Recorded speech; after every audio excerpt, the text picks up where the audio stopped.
hand on my shoulder and says, "You have a Merry Christmas." And I said, "Okay, okay, yeah, you too." I said, "You too." And she didn't look drunk to me, and then she went on her way. And then the barmaid comes up to me and says, "Oh, she paid your bill. You don't have to pay anything." I said, "Wow." I said, "Well, I'll have to leave a bigger tip." I said, "What was that about?" "Why?" I said, I didn't talk to her. I didn't say anything to her. I don't know her. Why is she paying my bill?" And the barmaid looked right at me, and she must have been in her 20s. She said, "Oh, she likes your shirt." I said, What do you mean?" She said, "Oh, yeah, she probably fell in love with your shirt." She said, "I like it. Everybody likes it." She said that to me. She said, "Oh, everybody likes that." 9/11 was an inside job. They Well, know. well, They look, know. that says something about All the young people know. the power of memes. In fact, that meme, 9/11 was an inside job. Whatever you think about it, it obviously it resounded, it spread. I think Alex Jones started that one, but there's a Netflix show that mocks conspiracy theorists, and it's called Inside Job. And I just watched the first couple episodes of the second season, and in it, Alex Jones says, "What on flat Earth?" Like they have him in there arrested for some reason. But I'm like, they have him mentioning flat Earth. It's like the one conspiracy theory Alex Jones will never touch. They've associated with him. It's just a major blackwash. And of course, they appropriate everything. They appropriate inside job in order to, of course, steer people into thinking conspiracy theorists believe this or whatever. And many of them do. But my point is, it's a terrible show. So, Malappropriation. Alex Jones should sue Netflix. $1.5 billion for in copyright damages for violation. copyright. Yeah. Alex Jones, Yeah. if anybody can sue Netflix for copyright, it would be him. I mean, Inside Job was his meme. He coined it. You sort of see it being used in the same way as deep state is used, or fake news. It can basically be used to slot you on the left, slot you on the, if you're in the MAGA group, of course you believe this was an inside. You believe the election was an inside job, and the cover up of the Hunter Biden laptop was all this is an inside job, and everything that on a daily basis, everything that comes out confirms your belief, your rock solid belief that it's all an inside job by the deep state, and that their news is fake news. But you found the real news. You found the right news. If you're, I don't know, if you're still following Donald Trump, or if you're following Elon Musk. There's people out there really that are, I call Yes. it the desperate to love Elon Musk club. These must be people who paid no attention to that Falcon X. Changed the world. It put everybody into hypnosis and brought everybody into the movie of the world stage. I think that was the Right. main goal. It brought us into the movie. Now you're preparing an extended piece presentation on Mandela McMahon effect, and I want to suggest something in regard to that. Yes, Um, yes, please. to me, the what we call Mandela or McMahon effect was an experiment directed in particular, targeted particular at so-called conspiracy theorists, right? And in order to see how easily that population might be vulnerable to being manipulated, and we can see how that has played out with those truthers who kind of fell in line with this thing. But like I say, they were prototyping that kind of psychological warfare, culture comp, destruction of memory and cognition for the entire population. That's the significance of it. This experiment was in order to say, well, let's see if we can get the whole population to go this to flip flop 180 degrees. And well, I'll tell you how it works. First, it begins with attenuation. When I say attenuation, think about if you've ever worked in an office environment where you have to get fax machine printouts, and or even a Xerox copy. You notice each successive fax gets weaker and weaker and weaker to the point where the original text of the document is sometimes unreadable. It's faded so much. And that's how memory can be washed out and watered down over time. And I call that attenuation. The other thing is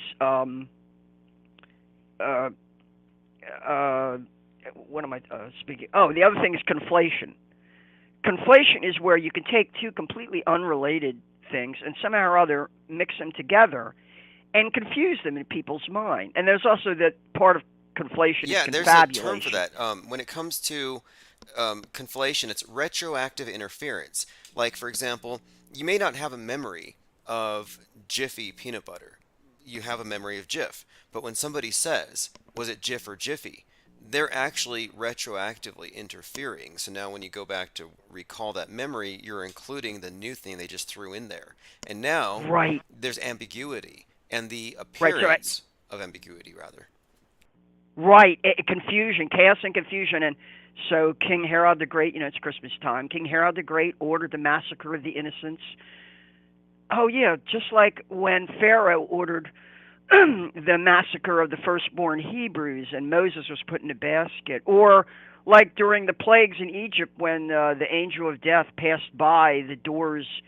Every Israelite smeared the blood of a slaughtered sheep on their door, and so the angel of death bypassed that door and slaughtered the firstborn of the Egyptians. It's like the gospel narrative of the massacre of the innocents, is conflated with the original Exodus narrative, of Moses, and in the mind of a population, that's conflation, right?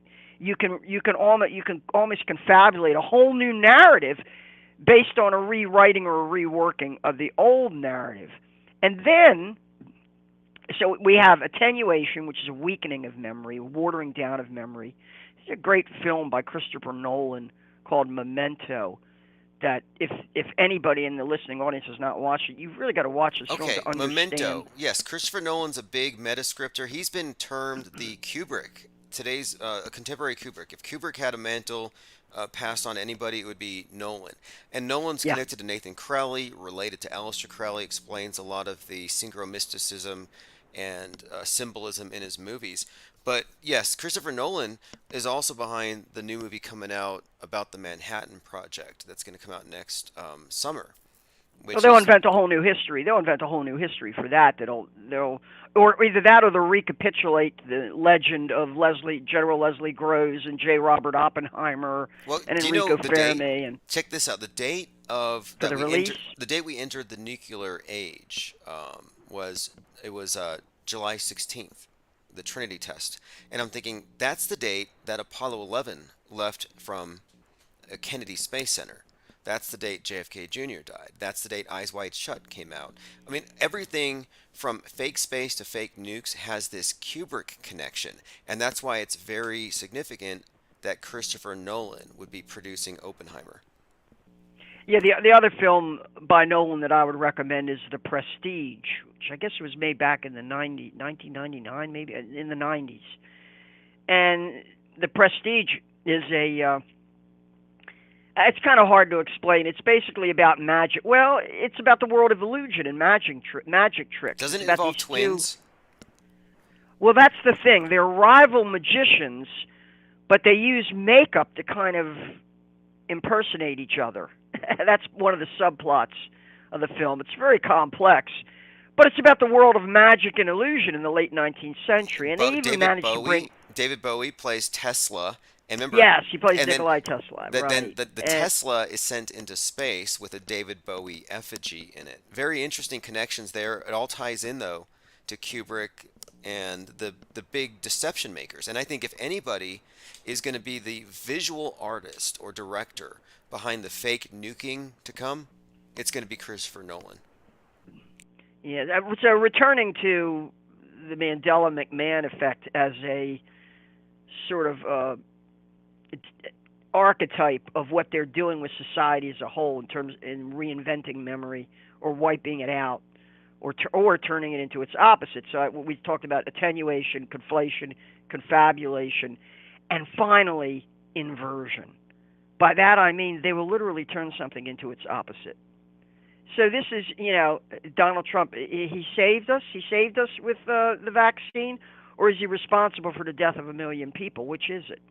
Like Elon Musk, if you're going to call Anthony Fauci a murderer and say he should be arrested, well, what are you saying about Donald Trump? Because Donald Trump is the one who appointed Anthony Fauci to head his corona task force Okay, I'm and gave glad you all that power to him. I'm glad you returned to this point. That is a great example of how partisan the world stage drama was. And if they had any principle, he would be equally critical of Trump. But Of obviously, he's course, of not. course. But somehow or other, everyone is supposed. This is what really blows my mind about these Republicans out there. They literally have to wipe out of their mind, the memory that it was Donald Trump that brought this whole COVID thing on. It was Donald Trump who declared a national state of emergency. Well, look, It was another thing to keep in mind, though, is that every person who's elected to an office on that level is an auto believer. In order to even participate in that realm, it's pretty much the case that they all believe in whether it's the official story or a guardrailed version of it.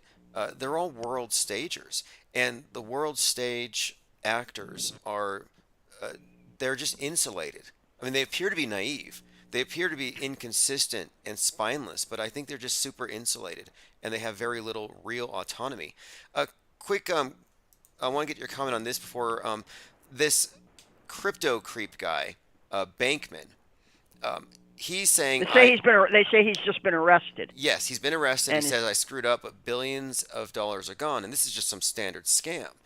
Do you think that he's really the villain behind this, or do you think that maybe the billions of dollars that disappeared also went into, I don't know, creating a deep fake? I mean, do you think he's real or okay, fake? I have an answer for that.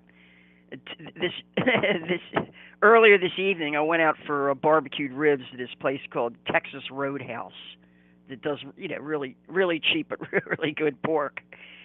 And once again, hardly anybody in there. And I always, if one of the waiters or waitresses or barmaids looks like they're kind of hip, and young, I kind of want to pick their brain a little. So the barmaid in this case, she was real nice. She was on the side there looking at her little slab. Everybody's always looking at their smart device, right? So I'm eating my ribs. She's looking at her smart device. And I turned to her and I said, oh, and this time I was wearing a T-shirt that says, alcohol, tobacco, firearms. And then underneath, who's bringing the chips? It's kind of a joke T-shirt that I wear. So she looks up. Oh, she's really busy on her smart device or iPhone, whatever it was, or Android or iPhone. I said, gosh, I hope you're not checking your cryptocurrency holdings, right? I said, what's up? Are you checking out how good your short sells are in your cryptocurrency? And she started laughing, and she said, I got rid of all mine just before the crash, she said, and I managed to come out on top with a few hundred. She said, I managed to save. I said, well, did you break even, or did you lose, or were you able? How much did you cut your loss? She said, actually, I didn't do too bad. I made a little because she said, when it hit this level, I bailed out and cashed in, and I ended up with a profit of a few $100s. I said, so your timing was really lucky on that. And she said, yeah. She said, but this whole thing is manipulated.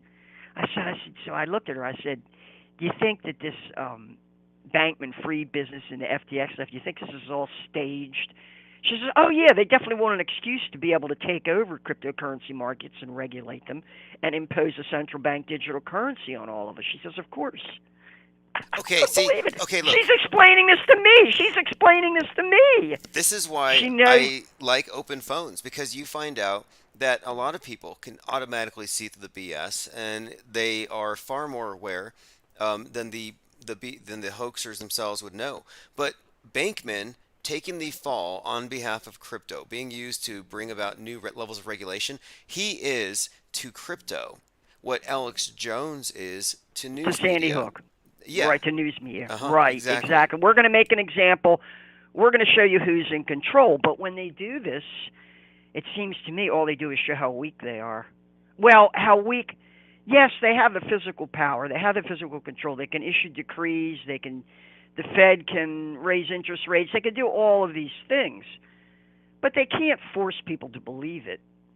people have to go out of their way to embrace this bullshit in order to believe it. They have to be able to swallow anything in order to believe it. So, um, in a sense, what they're doing is they're upping the ante and demanding an even higher level of credulousness and gullibility on people's part. Along the way, there's going to be people who jump ship and say, I might have followed you this far. I might, like people who said, well, I took the first shot, I took the second shot, but I'm not going for another booster. What, they got a fifth booster now? You can forget that. How many people are going to be willing to, All of them. Look, this will be, I believe that the true believers will be true believers. I think they split society perfectly. And uh, things are so bad these days where the rhetoric is like they're saying no more hate speech. I'm leaving Twitter because of hate speech. But I'm watching MSNBC, and Donald Trump's first attorney, the one who served him during his first term, I think Michael Cohen came out, and he referred to Trump's followers, and the video's not there anymore, as maggots. Like just literally calling them. He said that Trump's core supporters are maggots.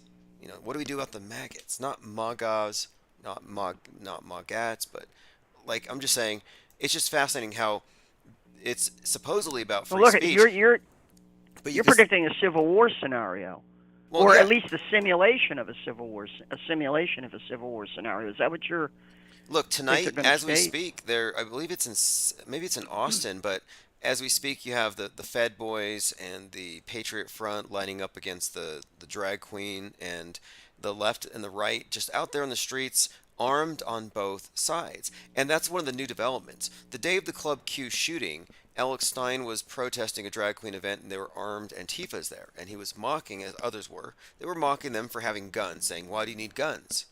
And it's because they were inflating the appearance of a threat from the right. Well, what happened that night? Somebody from the right went and shot up one of their clubs. It made their point. And, to me, it's just such a big setup. And I think what's going on now with Twitter is a huge setup for, I think, a psyop to come that's going to be pinned on Ye, Musk, and probably Trump. Well, Ye has some interesting things to say. he is he's positing a scenario where basically the Chinese communist model is going to be imposed on the United States and the West. That's what he's. I listened to an interview with him earlier today, and his foreign policy analysis was really spot on. He is calling for ending China's most favored nation trading status until they bring under control their export of fentanyl and their other thing, and basically restore manufacturing here in the United States, because apparently all of our pharmaceuticals come from China. Kanye West has some very coherent foreign policy recommendations with respect to China and the United States and the West in general, irrespective of what you might think about anything else that he says. But he's also, once again, reaffirming his belief that the entire media is tightly controlled and that it's directed by this group from the top, and that they're manipulating people, and especially they're manipulating black people. And he just has a very interesting analysis. Yeah, In addition, I can hear, like, when I hear him speak, I'm like, okay, he's been hanging out with Nick Fuentes. Okay, there's some Candace Owens, there's some Milo. Like, he definitely is smart enough to get advisors, and he informs himself. I'm not really a big believer in his overall vision, but I'm interested in seeing where this goes. It's incredibly unbelievable just who he's hanging out with, and he's talking to Owen Benjamin. I'm waiting to see the two of that's them what I was just going to milking. get to next. I Yeah, was going to get to next. like, Owen Benjamin has a boy. You must be psychic. Owen Benjamin has a video out, one of his talks, where he makes the case that Donald Trump was the real guy behind 9/11. And I'm telling you, he makes a very convincing case that Trump would have been sort of the linchpin of 9/11, from Trump's relationship to Larry Silverstein and Frank Lowy, who were the owners of the 9/11 in Manhattan. Now, bear in mind, 9/11 in Manhattan is a different subject than 9/11 at the Pentagon. okay, at a minimum, based on the amount of predictive programming that connects Trump to that event, At a minimum, I would have to say this: he's an insider. If anybody knew, hey, we're going to take down these towers in a spectacular way, it would have been him. He would have been among those on the inside at a minimum. I don't know if he did it, but I'm interested in hearing this because I We think you're have onto him something. boasting. Donald We Trump have did him 9/11. we have him boasting that very day that with the destruction of the towers, his Trump Tower was now the tallest building in Manhattan. Oh, wow, that's funny. That's He's actually boasting. He's smiling and boasting about it in an interview on the very day that it happened. Now tell me that's not a psychopath. that is 100% what a psychopath would do. Bragging about I got the highest building in the skyline. I remember hearing that, thinking this guy is either divorced from reality, or maybe he is some kind of diabolical genius. He Well, is look, Biff Tannen. if if Owen Benjamin could call out Trump for 9/11, then so can Kanye West. And if Kanye West can call out Trump for 9/11, then so can Elon Musk. So let's let it all hang out. As far as I'm concerned, I know we got to be real calculating here. Out there among the psychotic left, there is a visceral, gut level hatred for Donald Trump, and a deep desire to make him the goat, the scapegoat, Oh, the they're target, drooling over it. the poison container for everything, all the free floating anxiety and the fear and everything that's gone wrong in their lives, at side effects from the vaccine, whatever. That This is what a is the scapegoat is. moment. The scapegoat is the character, is the goat that takes on the sins of the village, and then they expel it. And Well, he, one of your listeners was predicting a staged hit on Trump. In fact, he even gave a date of like August the 4th or something like that. One of your listeners was saying, they're definitely going to stage an assassination of Trump and make him they'll put it all on him and then they'll assassinate him or make it look, a fake assassination of Trump somewhere along the line. One of your listeners was proposing that, and I see that as one who shot JR, like, if any of you remember that.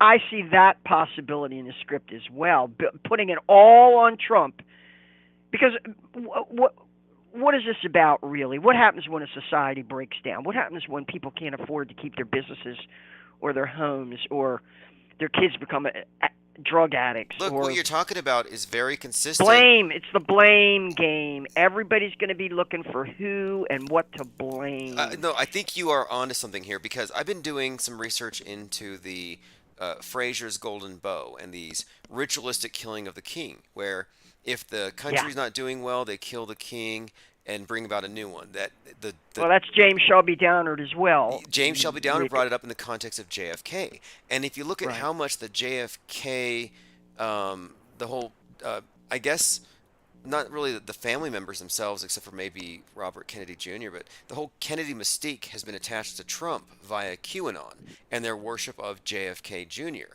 You'd see flags with Trump JFK Jr. I was thinking maybe the point of that was just for the pure association, Trump JFK, maybe because he will be at some point symbolically taken down, but I couldn't figure out why would they do it unless it was a killing of the king, right? Maybe it could be that. Like he's a scapegoat. He'll take If down. we are able to amass sufficient evidence that the vax has really damaged a lot of people and maybe killed some people, and that it's compromised the health of a lot of people. Oh, If look, we I don't even know if we could even hope for something like that because even if, let's say, half of the world dropped dead tomorrow, half of the people aren't going to they're going to say, oh, it's because of the unvaxxed, or it's because of the vax, or it's because of the, like, I'm saying things are so divided that people will die defending their side. That's kind of where we're at right now. well, I mean, they're shooting this experimental stuff Well, in look, there's people's arms. I mean, also how reckless. look, I don't really believe that that's going to be any kind of polarizing, I mean, any kind of issue that's going to turn people against it. The people who love Fauci and they hate Trump and vice versa. This division, it was the point of it. In my opinion, the whole purpose of it was specifically this division.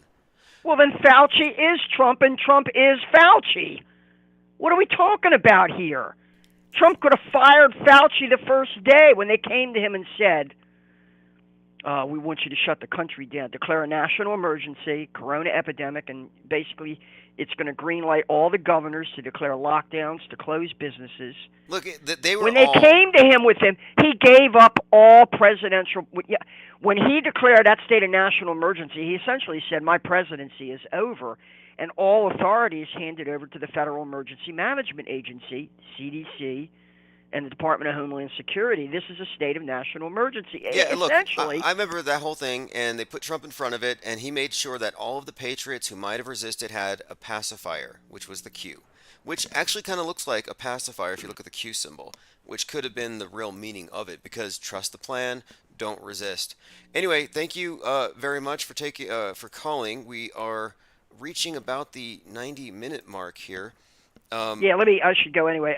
It's very important. My final point here. Don't let this huge, gigantic Mandela McMahon effect obscure the fact that Anthony Fauci might as well be Donald Trump, and Donald Trump might as well be Anthony Fauci. And anybody who has anything to say about either of them might as well put them together in the same bubble, because that's where the policies came from. Otherwise, they have to completely wipe out their memory of the last 2 to 3 years. Go ahead, wipe your memory clean, and try to pretend that there's a whole new reality that just started yesterday. Good luck. yeah, that's a meme that needs to happen. A Fauci Trump mashup. All right, thanks for the call. Have a great night. Have a good one. In that is a very salient point there. Musk saying that prosecute this guy but not prosecute that guy. Yeah, if it's that partisan, it's pretty much ignorable and, well, fake. All right, I believe I have a few more voicemails to go through. Here we go. I got one from. I'm going through voicemails for the most part. If you want to call in, 833-311-1984. Trying to do a kind of a quota of 3 hours a day. I like these evenings to be caller driven. Always appreciate Lynn's insights and intel. I get a lot of great points from a lot of people via sometimes it's Facebook, sometimes it's email, sometimes it's voicemails. And if you're sending me messages, I do get them. And I find all the best content on Discord, which could be annihilated anytime. And I make sure I find any good conversations and I do export them. All right, let me go ahead and play this voicemail. Hey, Tim. I was hoping to get your thoughts on the idea of the West burning down. You've been talking about a lot lately, using terms fall interchangeably with burning of the West. I wanted to present as possible another idea of burning as being going through some sort of initiation, where we, even in a personal level, you walk through the fires and burn the dross of things that don't serve us anymore to be able to carry on in a more balanced way. So That's kind of the idea, I think, of the Build Back Better, burn down, build back better, the phoenix symbol that we've seen. It's about a purification by burning off that which doesn't serve anymore, getting rid of the old, in with the new, but maintaining the essential structure of what worked. And I do think that this burning house symbol, which was very prevalent throughout 2022, and I draw attention to it, the one on the Dawn Day stage with Ye, the ones in Westworld, the one at the Rust movie set, this constant image of a burning house, the one in Westworld, the Whitechapel, it I believe represents the astrological house that we're leaving as we move into a new house, the new age, and the characteristics of the old age that no longer serve or that are being phased out will be burned and the new ones will be erected. And we've already seen and experienced and lived through much of this. We've seen and we're seeing the phasing out of the archaic religions, older concepts of space and vengeful storm gods, the concept of sin. We've seen it all reintroduced with a scientific paradigm and context. It's definitely a new, well, it's the old world order with a new paint job. Commenter says, "Did we lose a Discord channel?" Uh, we we lost the first Discord chat, the think tank. We had a few hundred people in there. They took it down. We got it back, made a new one. But I'm just saying, moving forward, there's going to be a time where I'm pretty sure that Discord is going to be purged. And I predicted this based on the last school shooters or mass shooters, supermarket shooters, all having Discord accounts and private logs on Discord where they were talking about their plans. Can't have people with private journals, just like 1984. You can't have people with private thoughts. Or those private thoughts have to be public because they might be dangerous to the public. You know, these memes, these ideas. We can't have them unfiltered. Speaking of unfiltered, Marjorie Taylor Greene is catching a lot of flack because she said if she had led the insurrection, as it's been suggested that she was a planner of it, but if she really had been a planner, they would have won. And because she said this, I think she might be stepping into some kind of possible area of self incrimination. January 3rd, I get accused of giving insurrection tours, which I thought was hilarious because I couldn't even find the bathroom in the Capitol. True story. Then January 6th happens, and next thing you know, I organized the whole thing along with Steve Bannon here. And I want to tell you something, if Steve Bannon and I had organized that, we would have won.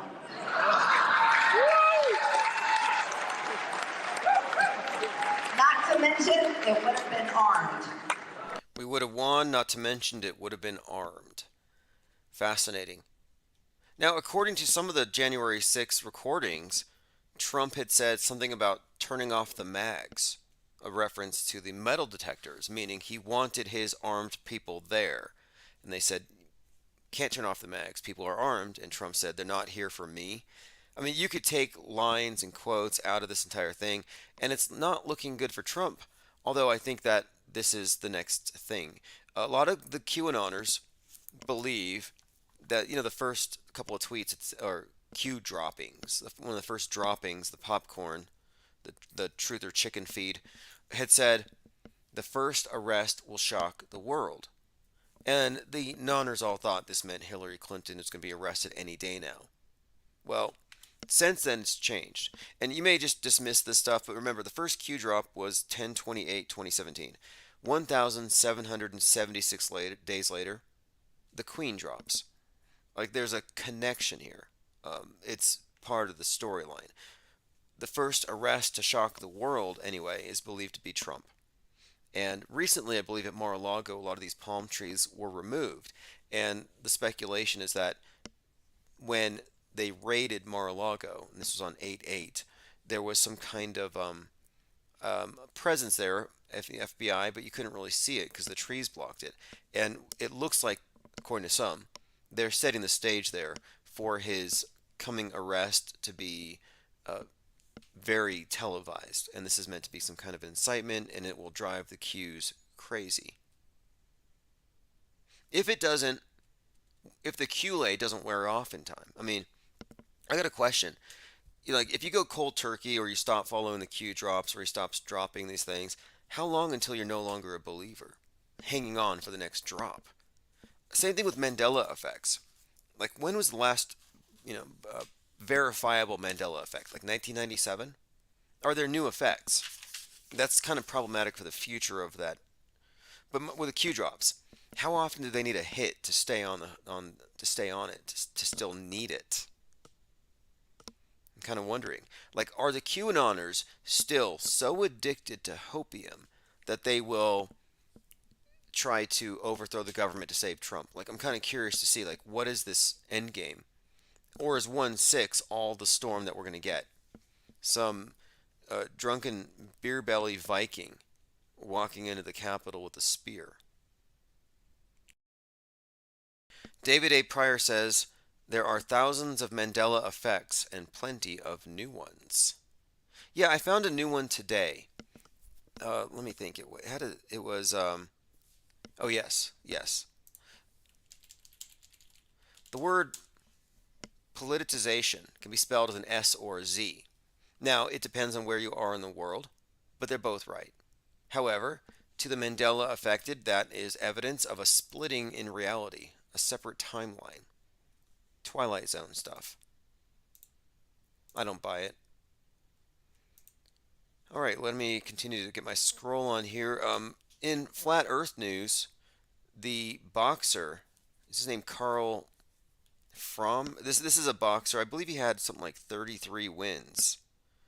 Former boxer now. Another one of these boxers coming out. It's always these mixed martial arts and fighters. His name is Frock, Carl Frock. He's the one. And of course, the running joke, they always say the same thing. Oh, you've been hit in the head too many times. Oh, really? Well, then how come not every single boxer out there is a flat earther? You get one, and it's like, oh, it's because he got hit in the head. Well, Mike Tyson's not a flat earther, is he? I can't think of any other boxers that. But there's another MMA guy as well who's been calling out Joe Rogan. But there's a pattern here. Not quite sure what it means. Maybe, maybe for some reason they're trying to associate conspiracy theories with possibly toxic masculinity. That could be the case. I can't quite figure it out, but I find this very suspect. But he makes some good points. He says the images of the Earth that we've been given are all fake. The Earth is flat 100%. There's no proof of the Earth's curvature, and the fake space agency NASA uses CGI images, and everyone is different. I'm looking at them thinking, hang on, these are like cartoons. Yeah, I don't have any problem with what he said there. He seems legit. And the thing is, he will call out NASA. They will all call out NASA. They won't call out Musk. Why not? Why won't they call out Elon Musk? Mousegate. Mention Mousegate. David Pryor says it's a fine straw man, Tim. Look, David A. Pryor, here's what I'm going to say. I'm going to say that the Mandela effect is actually mostly self-deception. That you don't actually have that memory. The other day in Discord server, somebody got mad at me because they said, "You can't tell me I don't remember Darth Vader saying, 'Luke, I'm your father.'" And I'm telling him, no, you don't remember that. That's faulty eyewitness testimony, retroactive interference, suggestibility, a desire to fit in with an internet subculture, but you do not have that memory because it was not in the film that way.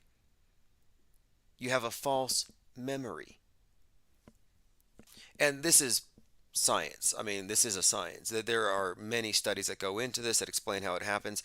In fact, part of the Mandela Effect documentary that we're working on, if I'm trying to arrange this, will be an interview with someone who deals with faulty eyewitness testimony. Because if you didn't know, more than 75% of the people who are exonerated from a crime that they didn't commit based on DNA evidence are found to have been convicted by faulty eyewitness testimony. And the idea that Mandela affected people are bringing forth authentic memories, yeah, that's kind of based on a fallacious understanding of how memory works, one. And two, you're positing that your memory is pretty much perfect. I want to see records that you want a spelling bee before you tell me that dilemma and dilemma with an M, N, or an MM is somehow a Mandela effect. I'm sorry, it doesn't count. Were you a straight A student? Do you have a perfect memory? I mean, a lot of these big Mandela pushers are terrible spellers. I'm always noticing this. David Pryor says, can you explain the Fruit of the Loom album cover? Oh, you want to know why there's not a cornucopia in your pants anymore? On your underwear tag there. It was never there. Again, these are false memories. Again, my point though is this. Your claim to have the memory is a false claim. I'm not going to call it a hard lie, but you do not have the evidence to make that claim. I just reject it. Hitchens' razor. That which is asserted without evidence can be dismissed without evidence. But moreover, I don't even have to give you the benefit of the doubt that you actually have that original memory. I don't even give you that. There's no reason to. And I can explain it. I've reverse engineered the Mandela effect. There's a documentary on it, and there's nothing that any believer can do. Because, you're entitled to your own opinions, but not your own facts. And the facts are not on your side. It's very well understood what causes it. Moving on to the next topic. Oh, speaking of which, I found this in. I just found this and it's unwrapped. I was going to sell it on eBay, but it's a Ford emblem, and it's too big for my vehicle. And my vehicle's not a Ford. I thought it'd be funny to put it on there, but it's a big Ford emblem. And I'm going to use this in the Mandela Effect documentary. I'm talking to a cinematographer. We're actually going to do some in person conversations. And I'm going to talk about this emblem here because this is supposed to be a Mandela Effect. The little swirly on the F is evidence that the world changed or it shifted or something. And I'm saying no, there's actually a very interesting story about why there's a swirly on the F and why it's always been there. The Mandela effectees will say, it's new. I remember it without that thing. Well, no, the reason why it's there is that that is a cursive E. And if you look up close, the F doubles as a T, giving you a TE for Thomas Edison, Henry Ford's BFF. They were such good friends, they had houses adjacent to one another on both coasts. They were such good friends that Henry Ford put Thomas Edison's initials in the logo. You can't just say it's a reality shift and a swirly. No, there's a whole story for that swirly. Sorry. The thing is, I can debunk Mandela effect after Mandela effect, and they will just say, well, I don't believe in that one. I don't believe in that one. And it's like, wait, there's a million Mandela effectees, but they are not monolithic. They each believe in 10% of the Mandela effects, and each believe in 10% that the other 10% that others don't. And as an aggregate, they're all affected, but there's no consensus. There's no cohesiveness. They cannot say on which day this one became the effect. On this day, all of the cornucopias disappeared off my tidy whities. No, it happened the day that you remembered it, or the day that they asked you about the Mandela effect. No, I'm sorry, it doesn't work like that. It's not cohesive, it's not coherent. Now, let me bring up this too, just about groups and about consensus. And everybody knows. Everybody knows is not an argument. A lot of people saying they've seen, a lot of people, most people will say that they've seen the curve of the earth from a plane. They'll say it. They'll say, I've seen the curvature of the earth in the airplane window. Now, are you going to call them all liars? I would say no. I'd say they're more like conformists. But what are they actually remembering?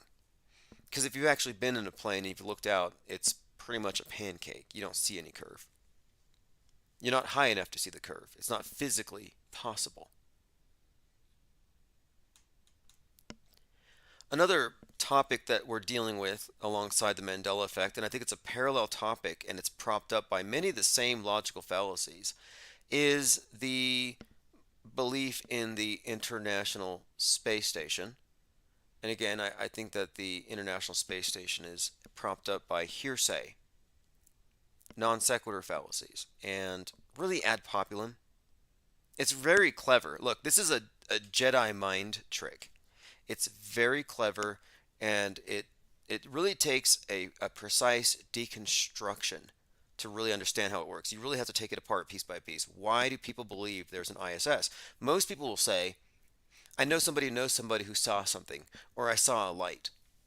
Well, just because you saw a light doesn't therefore mean the ISS was within the realm of possibility. Just like your supposed recollection of a Mandela affected item, your supposed recollection doesn't mean that that is a possibility. We're talking about essentially people who are taking hearsay and throwing it in as possible evidence that must be debunked when it hasn't been properly bunked in the first place. Going through some comments.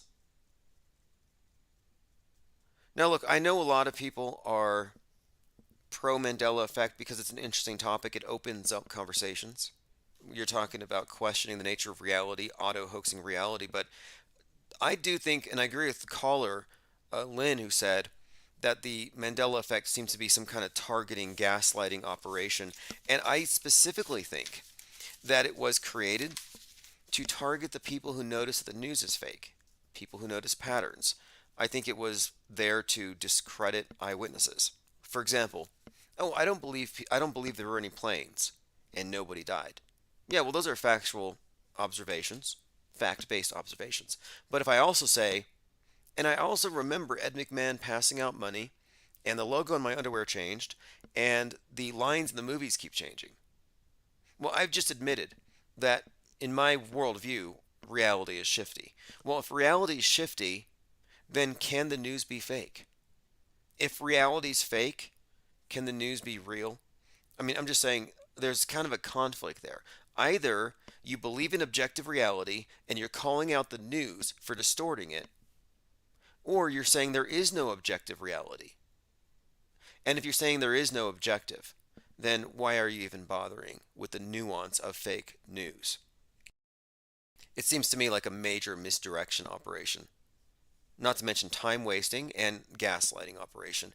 And it's really only propped up by the ignorance of its adherents about the effects of suggestibility, retroactive interference, the interrogator bias. There's a dynamic between the person who, like, it's like when you have a magic trick. The magician says, "Look at this hand, look at this prop, follow my narrative," and then he does his trick. Well, the Mandela effect is a magic trick in a similar way. The magician is the guy saying this or that. You know how magicians play card tricks? The Mandela effect is very similar to a card trick. I've likened it to a party trick. It wouldn't exist were it not for the interrogator bias. That is, the bias of the person asking the question, the person who frames the question, who asserts that it's even a possibility that reality shifted without having established it. Sun Rabbit says it could be a time wasting operation. I thought so too. But having looked at it, I've learned quite a bit about gaslighting, weaponized gaslighting, and about how people can deceive themselves and enter into a different paradigm quite readily. I mean, and then of course you can see how difficult it is for some people to admit that they're wrong. If there's one thing that typifies the Mandela effect believer, they cannot admit to being wrong. They'll say, "What's more likely, that I misspelled a word or that the dictionary changed?" They'll go with that. "Oh no, the universe changed. I couldn't be wrong.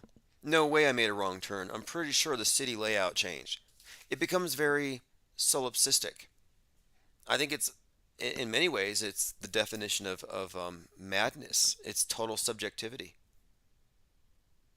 Nihilism, in many ways, is nihilism. And one of the worst things I could say about it is that it's not a flat earth compatible belief system or worldview. It's very much tied into this modern paradigm, heliocentrism, this Einsteinian, um, everything's bent. Everything is bent. You know, gravity is just the bending of space due to the mass objects. The news is bent by newsbenders. I saw this interesting bit of etymology having to do with the word witchcraft and Wicca, and it connected it to wicker. And it was an article by Michael Hoffman too, the second, who wrote Secret Societies and Psychological Warfare, and he was talking about the Wicker Man, this big effigy that would be filled up with sacrifices and burned, and how wicker was this, you bend it into shape, and that this was the meaning of witchcraft. It was about bending reality.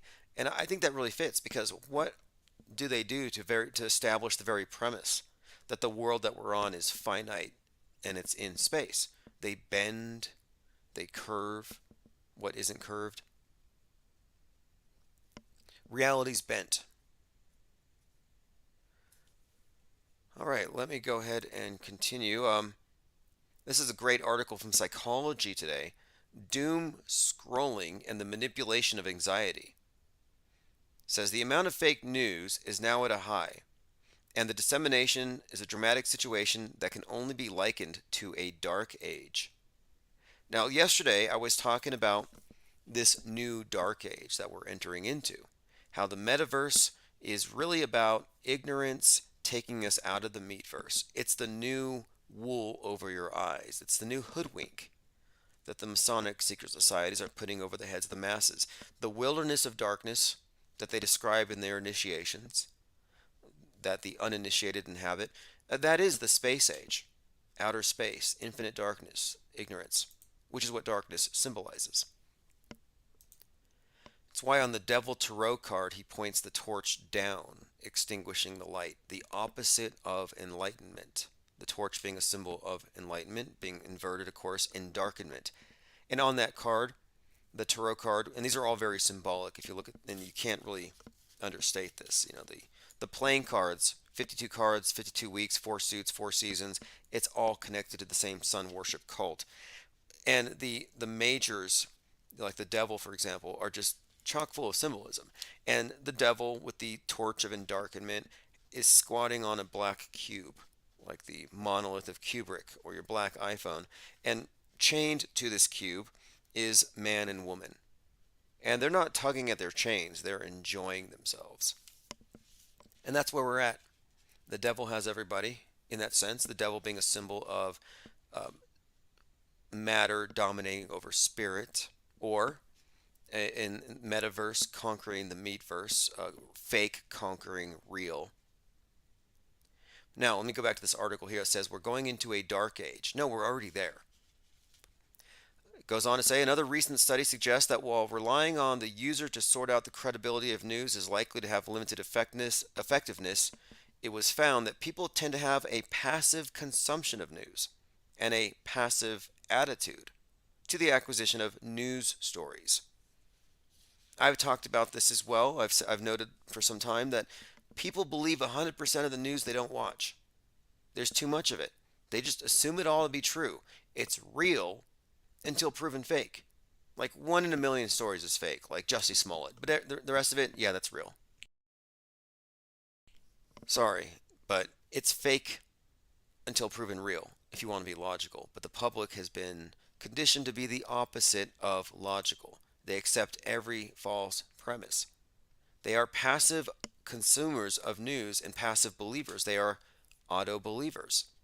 They automatically believe. When I say auto hoaxers, it's because, yeah, we automatically disbelieve unless there's evidence. And if you have an issue with that, it's like, well, how did you get so trusting?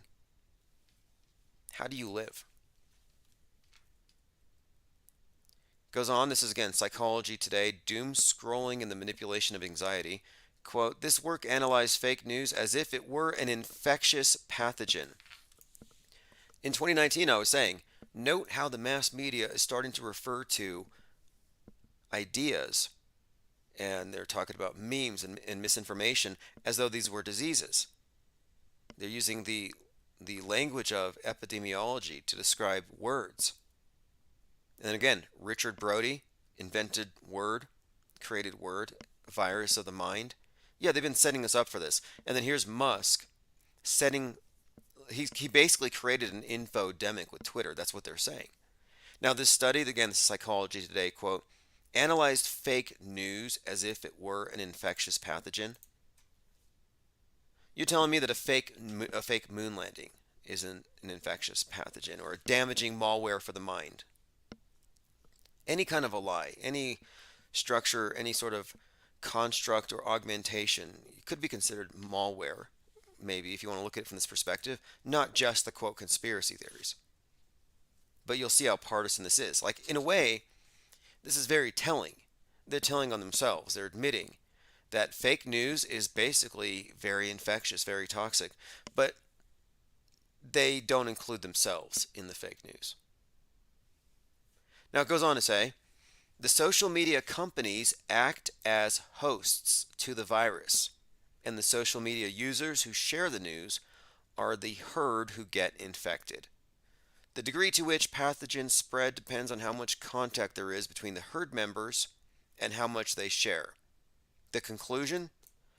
People need to fact check to stop the spread. Fact check to stop the spread. Mask your mind. That's what they're saying. That's why I pointed out the cover of Richard Brody's book, Virus of the Mind, literally has a brain with a vax needle going into it. Goes on to say here, bad news does not have to be fake to achieve this end. The end, of course, being to create anxiety, which can then be used to acquire power. Again, they told on themselves. It's all to acquire power. That's why they've had 20 years of fake school shooting drills to justify duck and cover, kneeling and groveling on the ground before the terrorists, terrorist saviors of the state. They're using MK Ultra, trauma-induced mind control on a mass scale, and the news media is just part of it. It's very immersive. But anyway, psychology today, doom scrolling, and the manipulation of anxiety. It's sort of like how earlier this fall, there was a spate of fake shootings. Or rather, I'm sorry, fake shootings. Not the regular fake shootings, but people calling in fake shootings that weren't really fake shootings. So to be clear, pranksters were calling schools and claiming they were shooters, causing the schools to go into lockdown drills.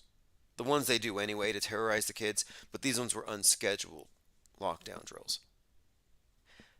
The problem was, they say, that these fake lockdowns were very traumatic and were actually traumatizing the students. And I'm thinking, why are these ones traumatizing and the other fake ones not traumatizing? Again, they tell on themselves all the time. All right, a few more little headlines to keep an eye on. Pentagon issues warning on China's space capabilities. They've dumped some more space junk on us recently. Trump's business was found guilty in all 17 cases of tax fraud.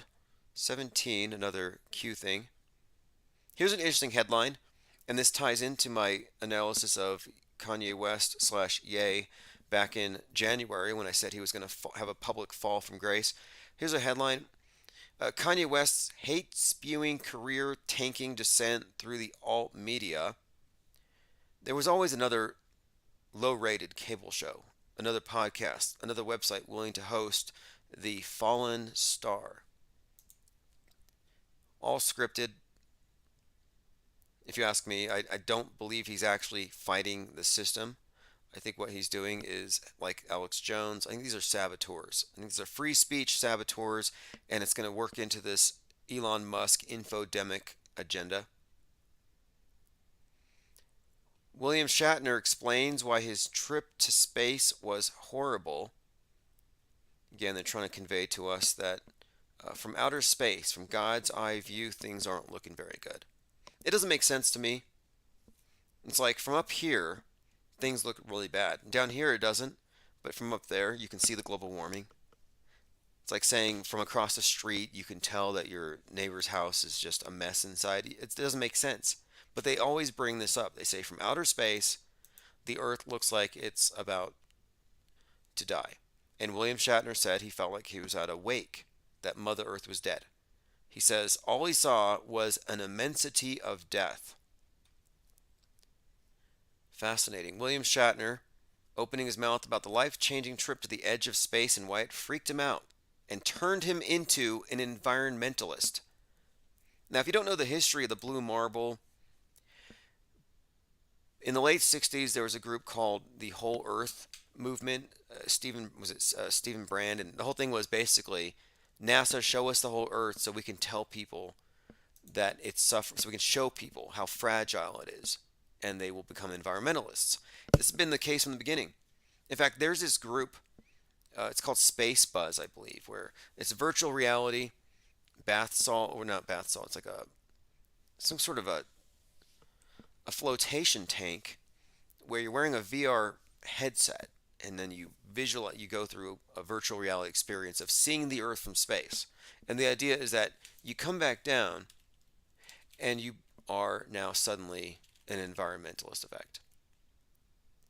I'm sorry, an environmentalist. Like it affects this change where like now you want to save the world. The overview effect is what they call it. A change in consciousness reported by astronauts. After observing our planet from space, they feel an obligation and responsibility to take care of that fragile blue dot forever. Yeah, this is basically a form of transcendence. Like I said, this is a new religion. You go to heaven You transcend the earth, its boundaries, its politics, and now you just want to save the world and become one. Make everything one, unify around this, saving the blue dot. The problem with this is that Shatner didn't go high enough to see a blue dot. Shatner went up barely to the Kármán line. He didn't go up high enough to even see any curve.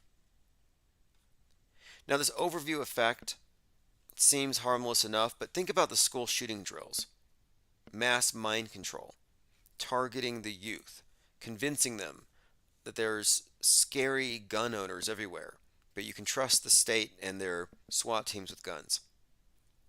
But now here's what they're trying to repeat this for children, and I'm like, how is this not just brainwashing? This is some kind of baptism to Baal worship.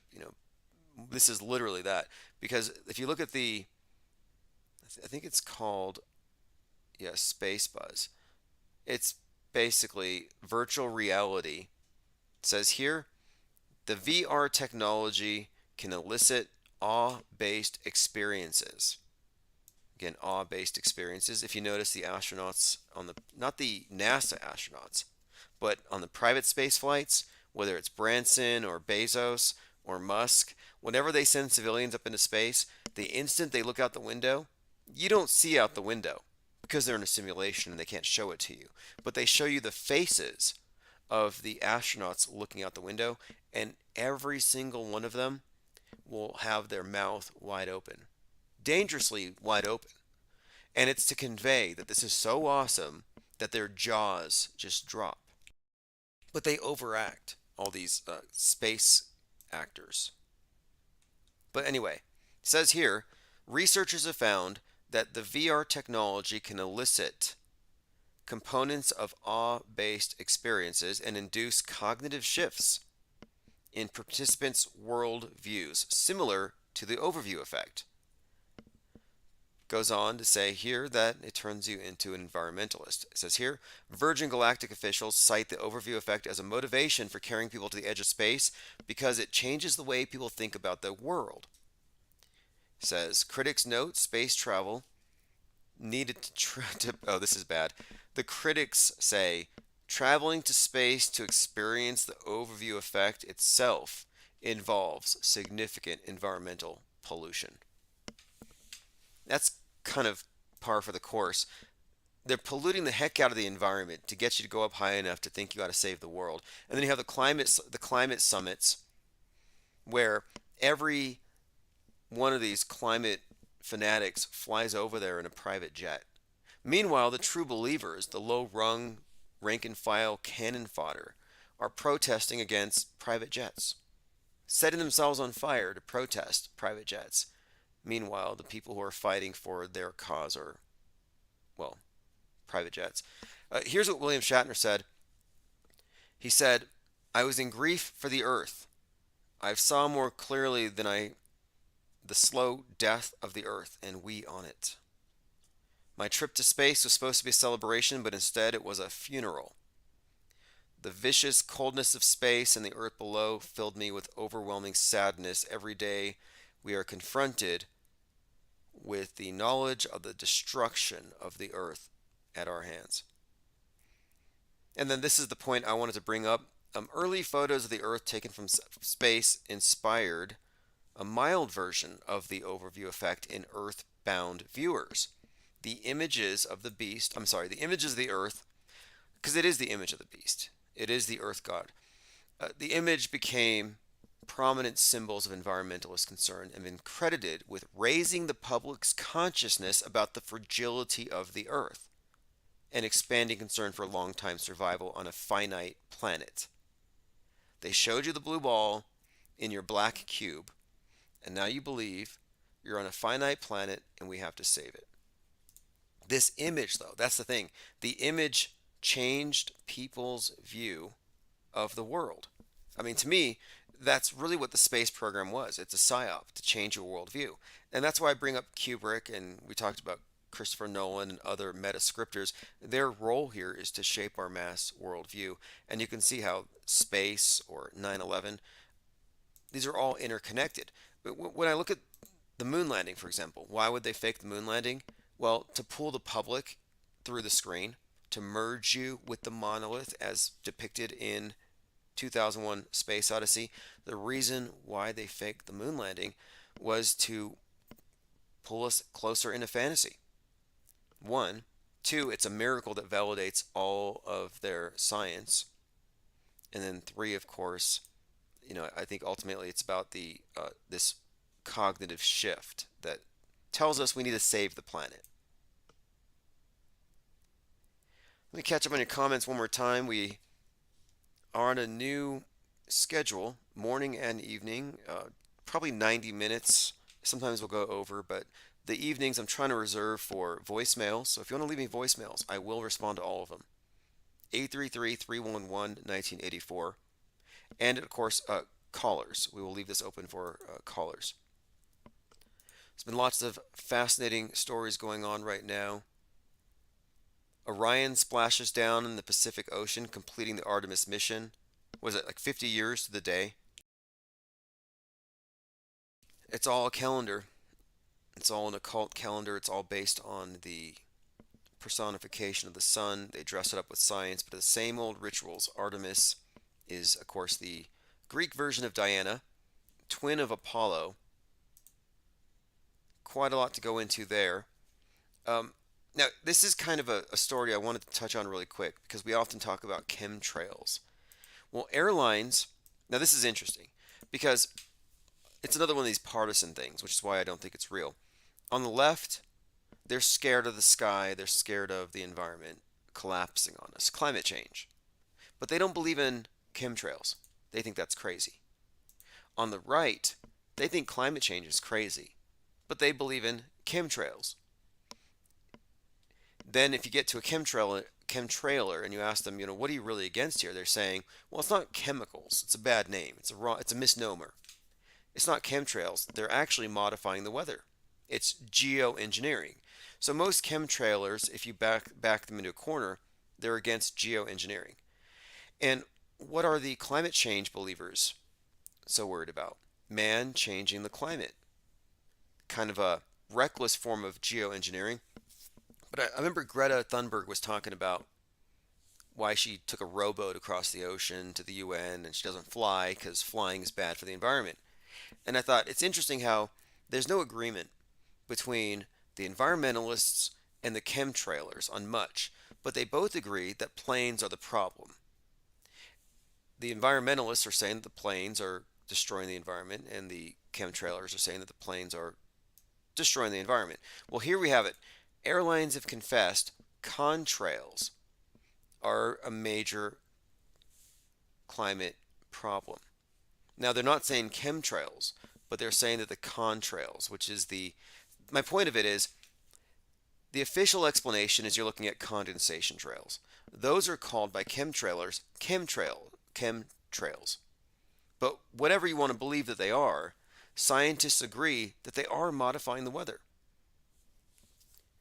It says here, Kyle Arnold, aviation reporter at the Dallas Morning News, has made headlines for his article, which reports that airlines and climate scientists have reached a consensus that contrails do have a significant impact on the climate because contrails create clouds that trap heat in the atmosphere at the critical altitudes where airliners fly. It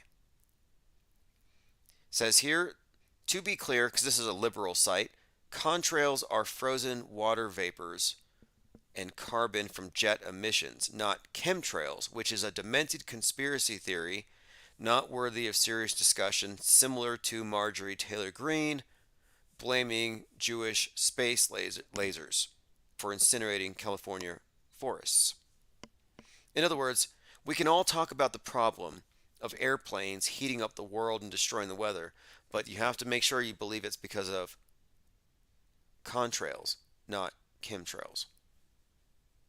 You can't believe the right things for the wrong reasons. Going through some comments, Truth Hurts 21 says, "Did you see the Piers Morgan interview with the environmentalists? He was seen as bullying the poor vegan." No, I haven't seen it. I'll take a look though. Piers Morgan had Ye West on, I believe.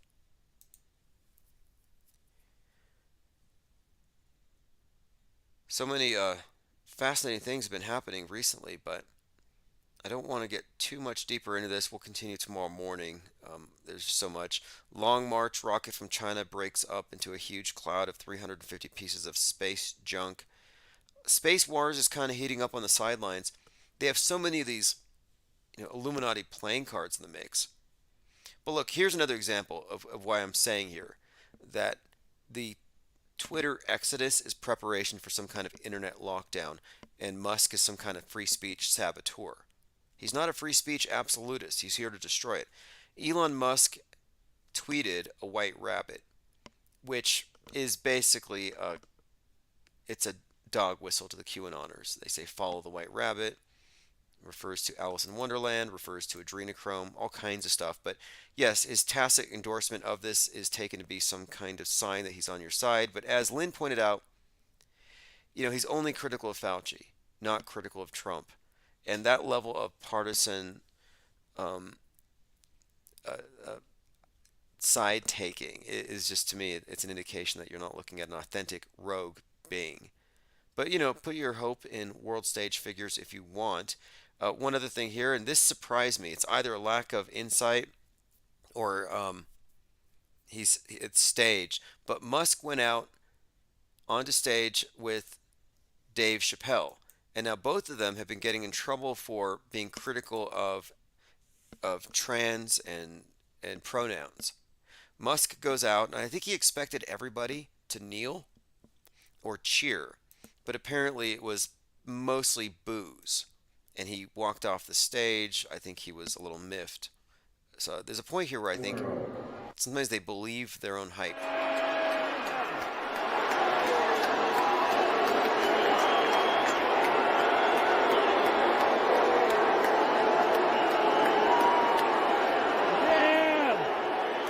All right, well, good luck getting on the Mars arc. The space arc to Mars when the floods hit because of the Republicans and their refusal to stop using dino juice. He's going to remember that.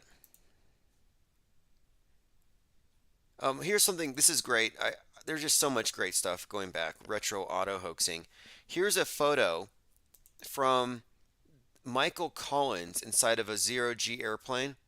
And here's a photo from the spacewalk on the Gemini 10 capsule. Now, this to me is insightful. You're looking at an image of an astronaut. On one, he's in a zero-G plane simulation.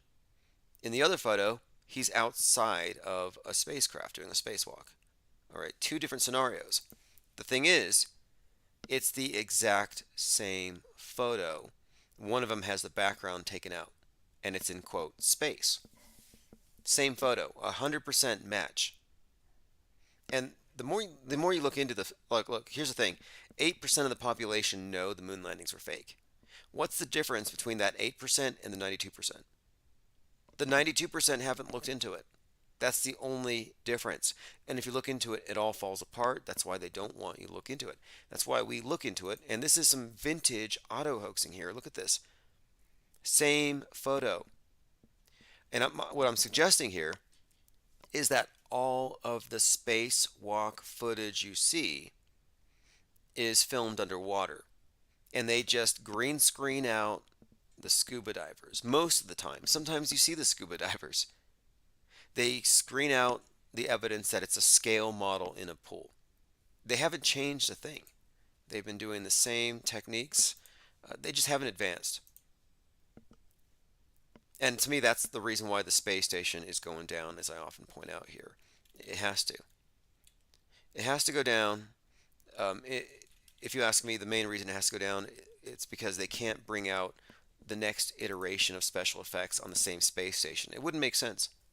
1 minute, they're obviously dangling from wires, and the next, they're floating around like Sandra Bullock or like some of these more recent Netflix sci-fi films. No way. They can't have an obvious leap in special effects. I think it would just destroy the illusion. It's got to be gradual. I mean, this is a magic show. You got to coax people into the illusion. Anyway, this has been great.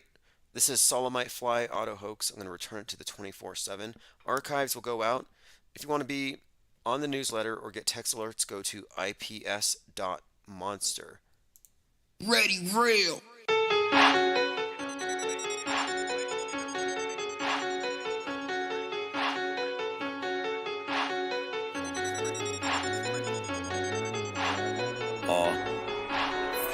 CIA be lurking, I be in the turban.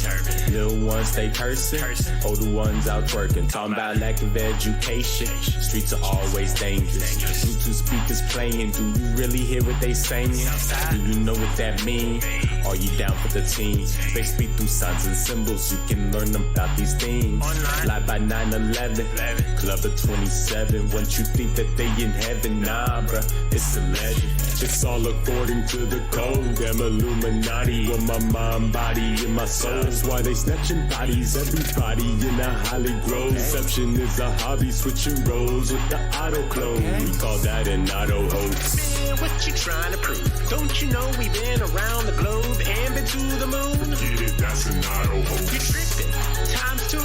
What about the shootings that they always cover on the news? Real, that's an auto They hoax. don't move, we will make the way. Let it spray, right reality like an AKA. Let them know we don't play. They live like life's a party, but it's really like a breakaway. Meditate, focus your attention on your better days. You know what I'm talking about. Don't let these slimy narcissists, antichrist out there turn your eye. Freedom of speech is actuality. That's why the truth.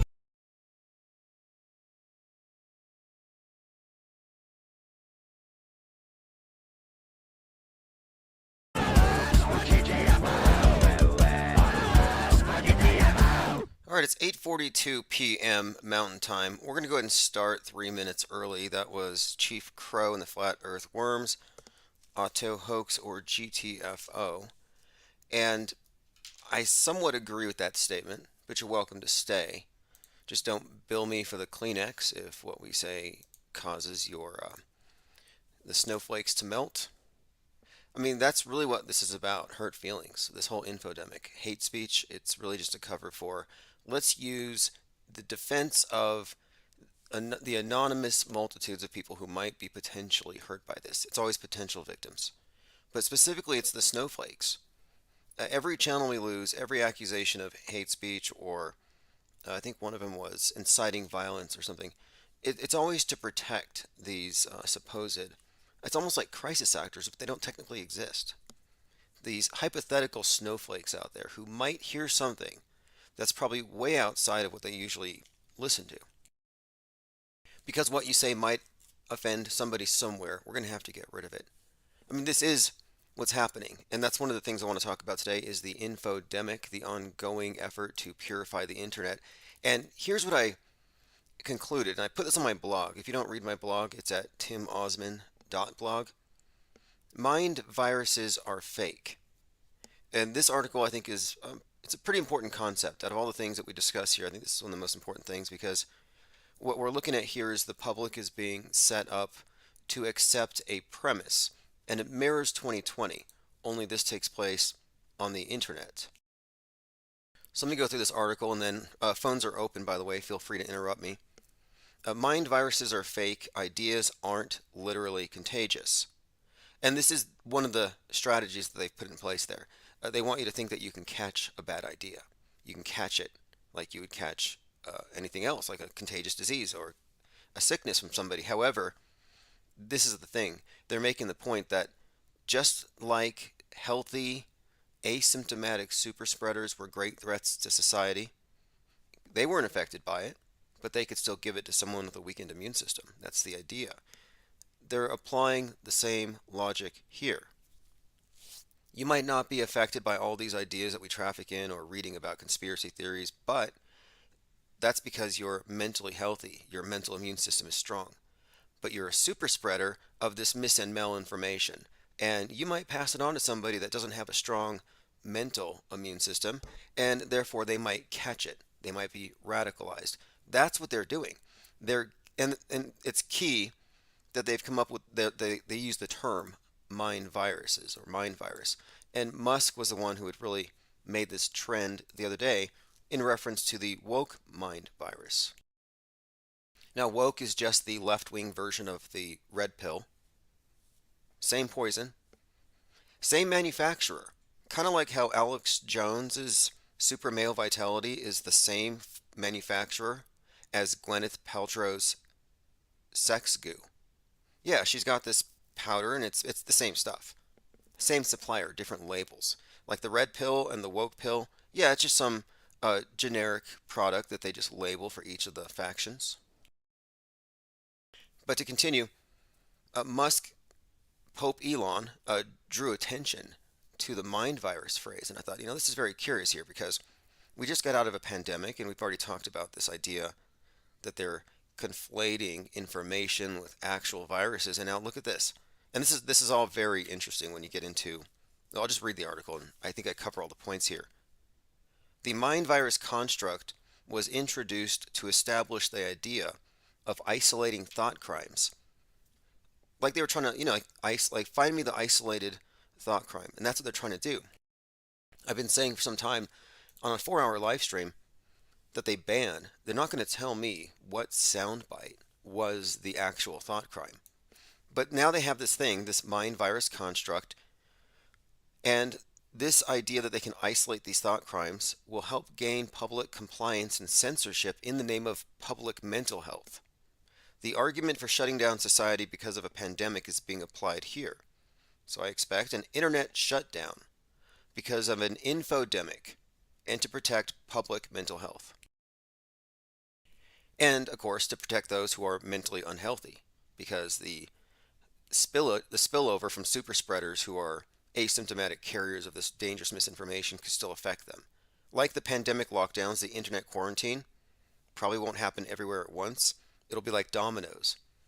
And here's one of the things that made me realize that this is definitely a strategy. Just like the leftist celebrities led the way to quarantining and masking, it is the leftist celebrities that are leading the way to internet quarantining and mentally masking by exiting Twitter in a public way and agreeing to pro-censorship views and attitudes for public mental health reasons. So to protect the public's mental health, they're going to agree to certain levels of censorship. It's a necessary safety precaution. Healthy super spreaders carried the dangerous virus to people with weak immune systems. Analogously, the mentally healthy meme super spreaders, people like you, for the most part, you're a meme super spreader, but you might not be negatively affected, but you are carrying and trafficking in these ideas that could be contracted by the mentally unwell. And I want to point this out.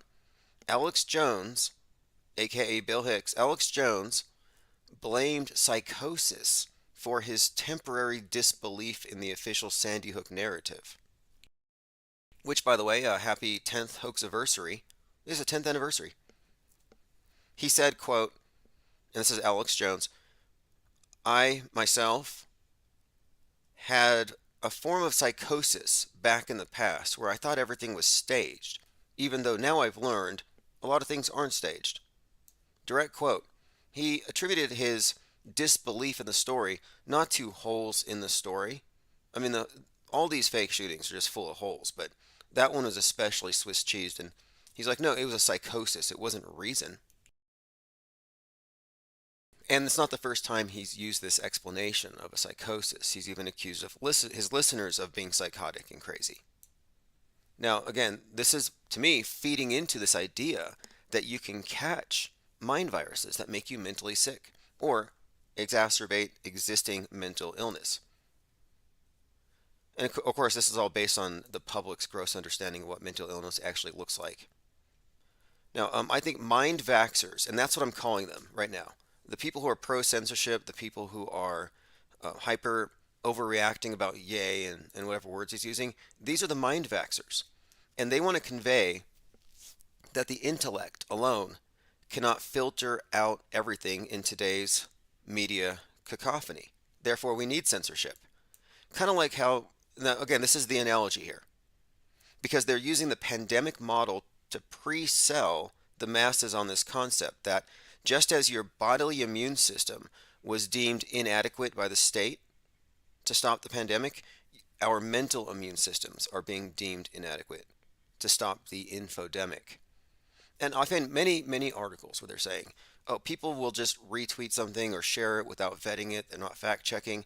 They're saying that your mental immune system, your filter for mis and mel and disinformation, isn't adequate because we're being flooded by bad actors, the ones who won't mask their minds. You have the same dynamic here: pro-vaxxer, anti-vaxxer, pro-mind vaxxer, anti-mind vaxxer, where the right are the ones who believe in free speech absolutism. They don't want their minds vaxxed. Now, here's where it gets kind of interesting to me is that the author of the book, Virus of the Mind, The New Science of the Meme, Richard Brody, is the creator of Microsoft Word. And that's worth reiterating here because we're talking about meme control, mind control, word control, thought control, and then Microsoft, and of course, Virus of the Mind. It kind of speaks for itself, but the cover art of the book is a brain with a syringe, just injecting probably liquefied blue pills into it. But anyway, here's the thing I'm expecting: that there will be infodemic remediation that will parallel the COVID-19 response in most ways. And it will start with celebrity role models. And the recent quarantining from Twitter that we've been seeing is the starting of this particular agenda. Now, I want to point out something else too. I think this is something I just came across a moment ago. Well, Tom Hanks was the first public figure or celebrity to catch the disease.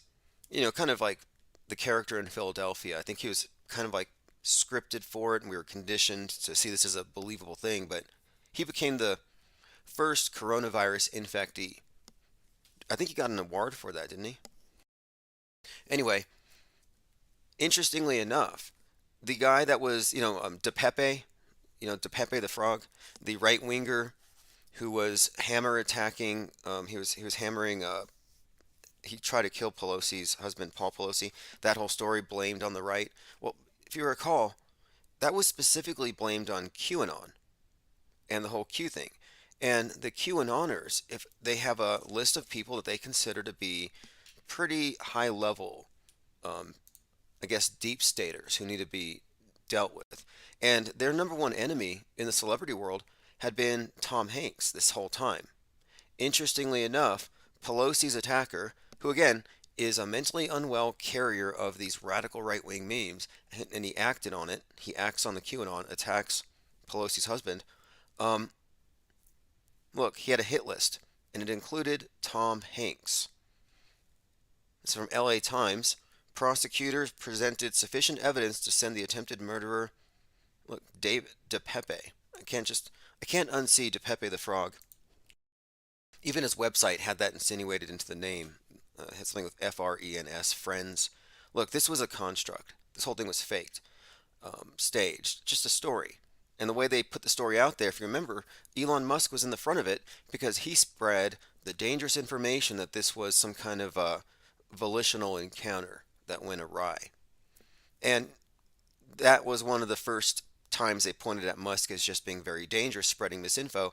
And of course, the attacker is a victim of misinformation. He's infected. But the fact that he had Tom Hanks on his list is very interesting. Angus MacGyver says Tom Hanks is a CIA asset. I would assume so. I think that's the case with all of these actors. Hollywood, they're pretty much part of the same thing. It's all part of the mind war. And that's what, in my view now, NASA is not really legitimately concerned with going to this place called outer space. I think their real purview is actually mind war.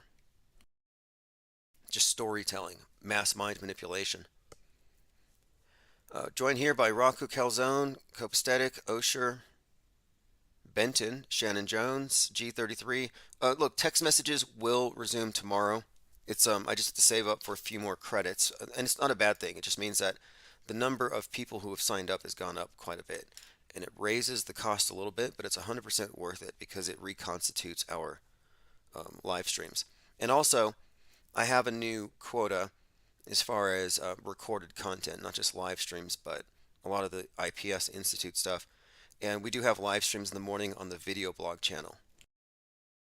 That's the YouTube at Infinite Plane Society. I'm using it now, and I'm going to be using it for live mind mapping, which I think will be a very useful um, exercise and a useful way to really illustrate how we are looking at these bigger pictures, how you step back from the world stage and get the big picture view. Joined by Travis Cloud, Salty Siren, Multi Zero Dagger.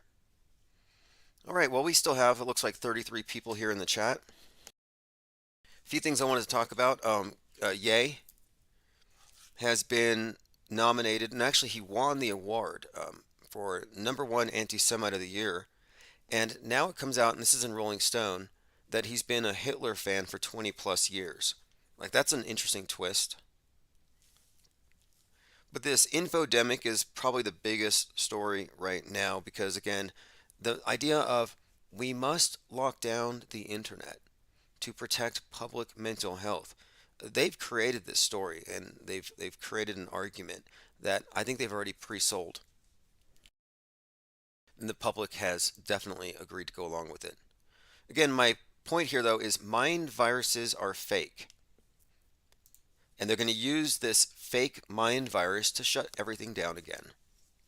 And you can get back on, but not until your mind is vaxxed. And not until you're masked as far as your social media interactions. You got to mask it. Like, I go on Twitter, and I was tweeting something to one of my stalkers, and it's like, are you sure you want to call him bitch? And I'm like, whoa.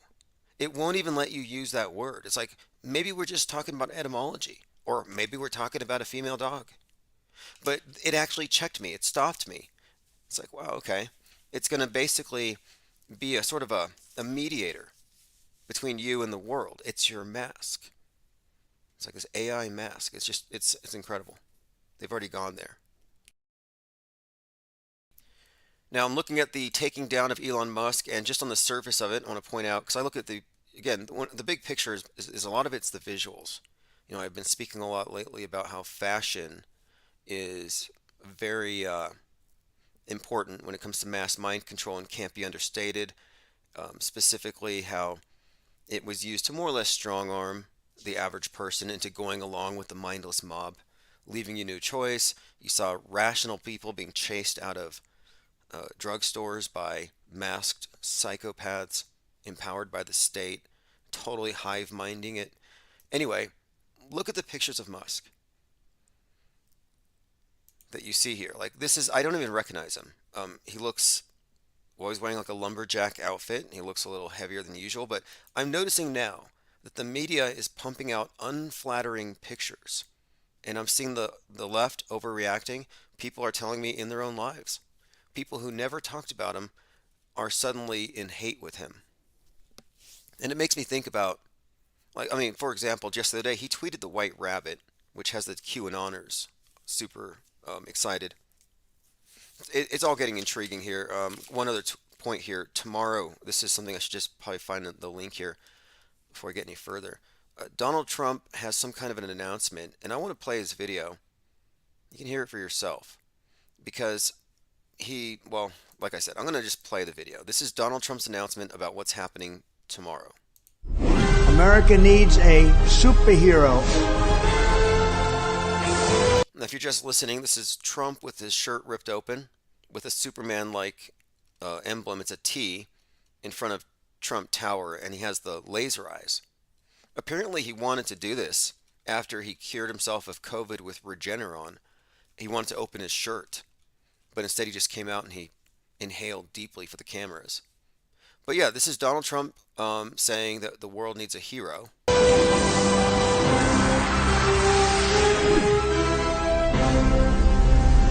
Major announcement, Thursday, December the 15th. There's going to be a major announcement, something about a superhero. Any ideas in the chat? Any ideas on what that could be? I'm thinking maybe it's going to be the announcement of his running mate for 2024. I crossed Ye off that list, even though he's got the superhero costume and he referred to himself, I think, as a superhero. Or maybe Alex Jones did. I thought maybe Ye. Then I thought maybe JFK Jr. He did fake his death and fight the deep state all these years. Could be JFK Jr. But I'm kind of crossing that off the list. I'm not getting a lot of energy from the Q. The Q Street is dead. It's quiet on Q Street. I guess this second time waiting for JFK to show up on 11/22 was just too much disappointment. But the third option, and this is random. Yesterday we were talking about the rubber. Sorry, the Rock. The guy who's wearing the big bodysuit, and I know that he's made some intimations about possibly running for office, and I'm thinking he could qualify as a superhero. He was just in that movie Black Adam. Maybe The Rock would run as his running mate. Anyway, anybody in the chat, if you care or not on that topic, we can talk about anything. I don't care about presidential elections that much. I'm just paying attention to the idol worship and the emergence of the possible Antichrist. Who knows what's going to happen tomorrow? Continuing down the comments, Travis Cloud says Twitter's trying to help people from making those late night drunk tweets they regret the next day. Yeah, exactly. Exactly. Lickety Split says Q Street is quiet and Trump's pretty burnt out. He sounded kind of high energy there, but yes, even I think Jeb Bush said his presidential announcement was, quote, low energy. Let's go ahead and okay. Now this look, I guess I should just go here. Alex Stein, he's a bona fide rapper now. I'm going to play a short clip. I don't judge because I'm not a rapper. I'm not a critic of music. I just appreciate good music. And this is Alex Stein rapping with CCG Bryson, and I'm sure it's going to accomplish what it's meant to accomplish. I have no problem with this rap at all. I'm just playing it for your edification. I'm going to play a couple of clips here. This is the rapper who collabed with Stein. I got everybody mad. Y'all ain't fed up. They got y'all kids watching drag. Now this is his explanation is this song with Alex Stein is about how they're trying to push drag queens in schools. So it's one of these right-wing provocative raps, and it's probably going to go viral and trend because of Stein. But I'm going to play a clip here. Hear some of Stein's bars, and that is how he got his start. If you remember, he went viral by rapping at city council meetings, and it was a rap that was taken to be serious by people who, I guess they thought it was serious, and they took it to be pro their side, and then they realized, oh, this was a troll, but it was a little too late, which is really the definition of a good troll. 17, go recite that. Oh, I got everybody. Okay, here we go. What's wrong with the people today? And you know a homie don't play, and I'm not going gay. All right, there you have it. There you have it. Just so you know where things are at. That was in my Twitter feed for some reason. Now, here's something that I was thinking about yesterday, and I think there's a strong case for it. I think Alex Jones could come up with the money to pay the Sandy Hookers by suing Netflix. Inside job. 9/11 was an inside job. He's been selling merch with inside jobs since 9/11. And selling merchandise internationally from a well-known persona is essentially a trademark. Even if he hasn't registered it with the USPTO, it's a common law trademark and it's enforceable. And the fact that they appropriated his meme, made a TV show about it, put him in it, misrepresented him, called him a school shooting denier who thinks the earth is flat. He doesn't think the earth is flat. But they stole it and made a TV show about it. And Inside Job is so trademarkable that I kind of think Alex Jones should sue Netflix for $1.5 billion, give it to Robbie Parker, and be done with it. All right, let me go ahead and continue. I want to go through the notes that I put out there, but these headlines are just mostly about hating on Musk. Here's one from consequence.net. Boo-hoo, Musk is no longer the world's richest man. These are all the people who believe in outer space and the space utopianism and space communism. And this idea of going to Mars is getting away from all the MAGAs, or the maggots as they now openly call them. It was Trump's former lawyer called MAGAs, the residual MAGAs. He actually called them maggots. UK lawmakers see growing risk of young men becoming far-right self-initiated terrorists. The parliamentarians urged the security services to tighten background checks, noticing that the fragmented and complex nature of the threat is driven by the internet. You see the theme here. It's the mind viruses that are infecting society, and even Fauci. Fauci talks, this is from MSNBC. Fauci talks Elon Musk tweets and negativity around public health. Director of National Institute of Allergy and Infectious Diseases, Dr. Anthony Fauci, addressed Twitter CEO's tweets about him. He basically is talking about how this is a public health threat. You can see the connection there.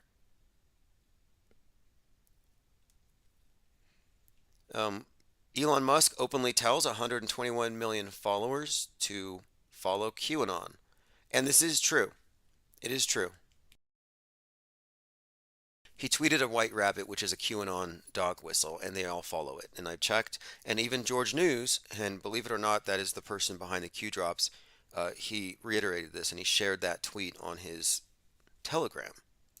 And yeah, so they're, to me, it's truther chicken feed. It's like, okay, they're not really interested in going through Hunter Biden's nudes for another weekend.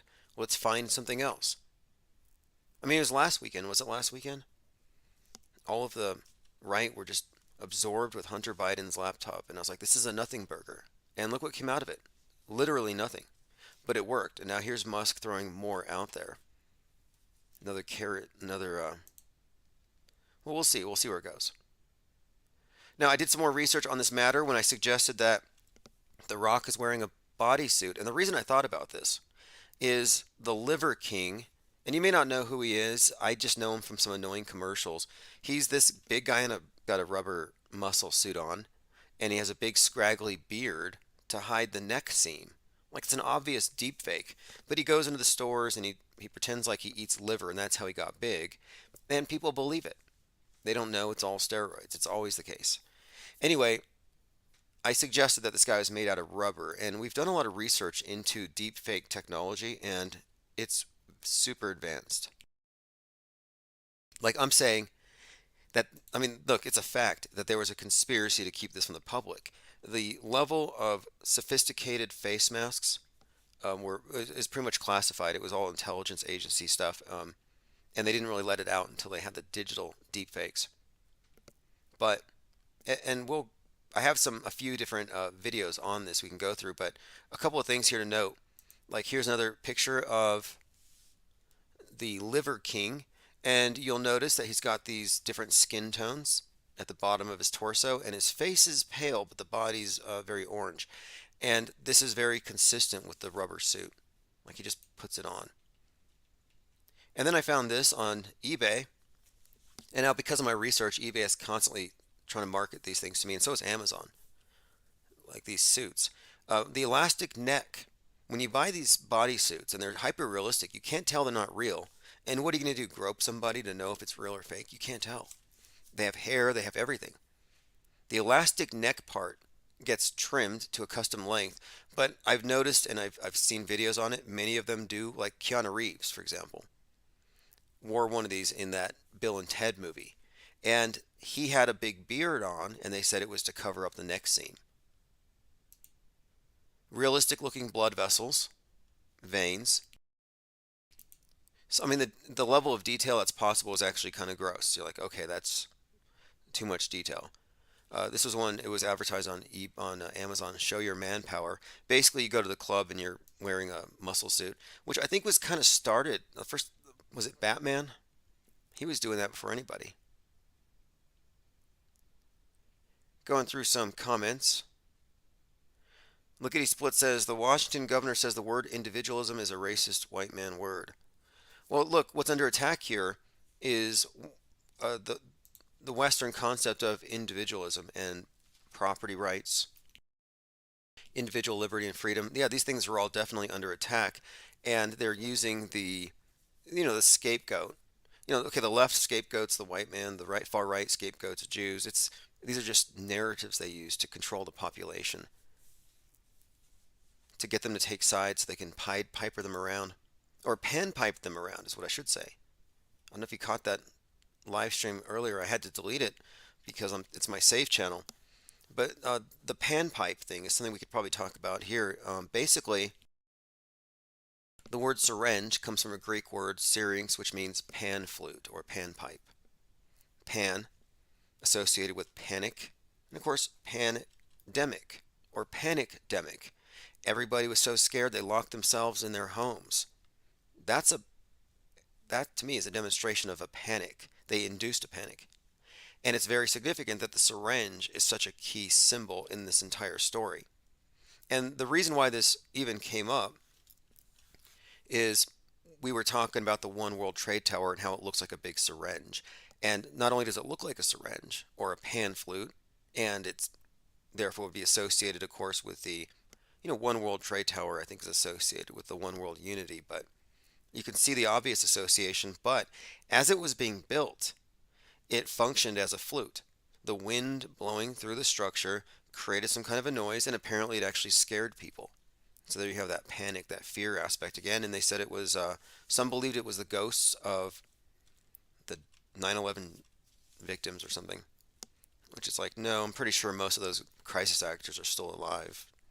But my point is, interesting story connecting Pan, the pan flute, and then the final thing here is this would explain the role of the dancing nurses.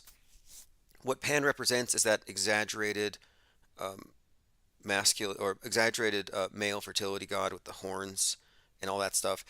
And he's chasing the nymphs through the woods, and the nymphs, of course, are the female counterpart. These are just old archetypes, and I'm suggesting here that the dancing nurses, the twerking nurses on the IV poles in the hospitals and all that, yeah, that might have been the other side to this.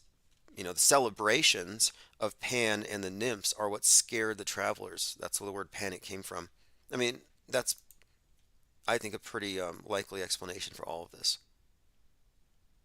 It's either that or the hospitals just left the pharmacies open. And I guess another thing we can add into this, of course, is Aleister Crowley and Pan. And of course, the Jack Parsons connection. Too many tangents. I don't want to go down any tangents. We're not following any white rabbits here. I want to stay focused on Trump's superhero announcement tomorrow. Who's the superhero? That's one. I mean, I could do a poll. Does anybody here think it's going to be JFK or JFK Jr.? All right, let us continue. Let me play this clip. This is a friend of Klaus Schwab saying that humans are hackable animals, there is no God, and Jesus is fake news. And these are the people who are going to bring out Gaia, the global AI alliance, this whole idea of unifying the world with some kind of higher intelligence. It's just going to be another, this is the Wizard of Oz, basically, if you know the story. It's a big, scary looking visage. A lot of smoke and mirrors, but it's just a bunch of old men behind this curtain pulling the levers. But they've pulled the curtain back, and here's what they really think. I mean, all this story about Jesus rising from the dead and being the Son of God, this is fake news. Humans are now hackable animals. The whole idea that humans have, they have this soul or spirit and they have free will and nobody knows what's happening inside me. So whatever I choose, whether in the election or whether in the supermarket, this is my free will, that's over. According to... Okay, no free will. That's over. A little psychopathic to deny you any kind of agency. I'm going to play this short clip here. It's from some award show, I believe. And the Oscar goes to... So my name's Robbie Parker. All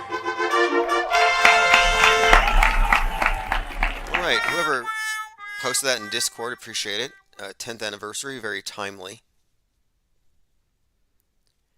Moving on, Sierra Space Life Habitat completes second ultimate pressure burst test. Yeah, they blew up a space station for some reason. Here on the ground, some kind of a test. Don't know of any significance to it other than they're preparing to replace the ISS. I have a couple pictures here I wanted to show you. Again, just to kind of affirm something here. I'm suggesting that the scandals about this recent scandal about the steroid use of the Liver King, I'm suggesting it's a fake scandal to hide the fact that all kinds of celebrities use these suits. And I think that that's why Joe Rogan immediately came out and started saying that The Rock is using steroids. I think that's a cover story. Think about it. It's too consistent. The Rock or slash the Rubber, Liver King, yep, both fake. Now, we didn't get too much into it, but Roger Stone says there's a demonic portal above the White House. He's still saying that. Okay, here we go. Behind the scenes. I have a video here that goes deep into the deepfake technology, and I'm going to have to do an entire course on this for the IPS Institute. In fact, one of the things that I'm really focused on is that, and that's what I'm spending the mornings developing with the metascripts and the mind mapping. And any kind of support that you give to the channel goes into the Institute. We are building this Institute to put all this information into cohesive formats, have a curriculum. And the deep faking thing is a course in and of itself. And I have so many videos on this topic. It's going to have to deserve its own separate live stream. But I'm just showing you here. Kiana's long fake beard was used to hide the neck seam. Like even the best special effects artists still have to find workarounds for where their system isn't perfect. On the back, they have zippers, and they had to CGI those out. Luckily for the politicians, they're all wearing suits. Lickety Split says Roger Stone for VP. You know, I'm surprised Roger Stone wasn't arrested for the 1/6 thing. It's looking pretty bad, especially for MTG. It's looking pretty bad all around, almost like it was scripted for them all to take a fall on behalf of the last vestiges of American nationalism. All right, so let me go ahead and play a clip from this video. It's called How Body Suits Are Designed to Look Realistic.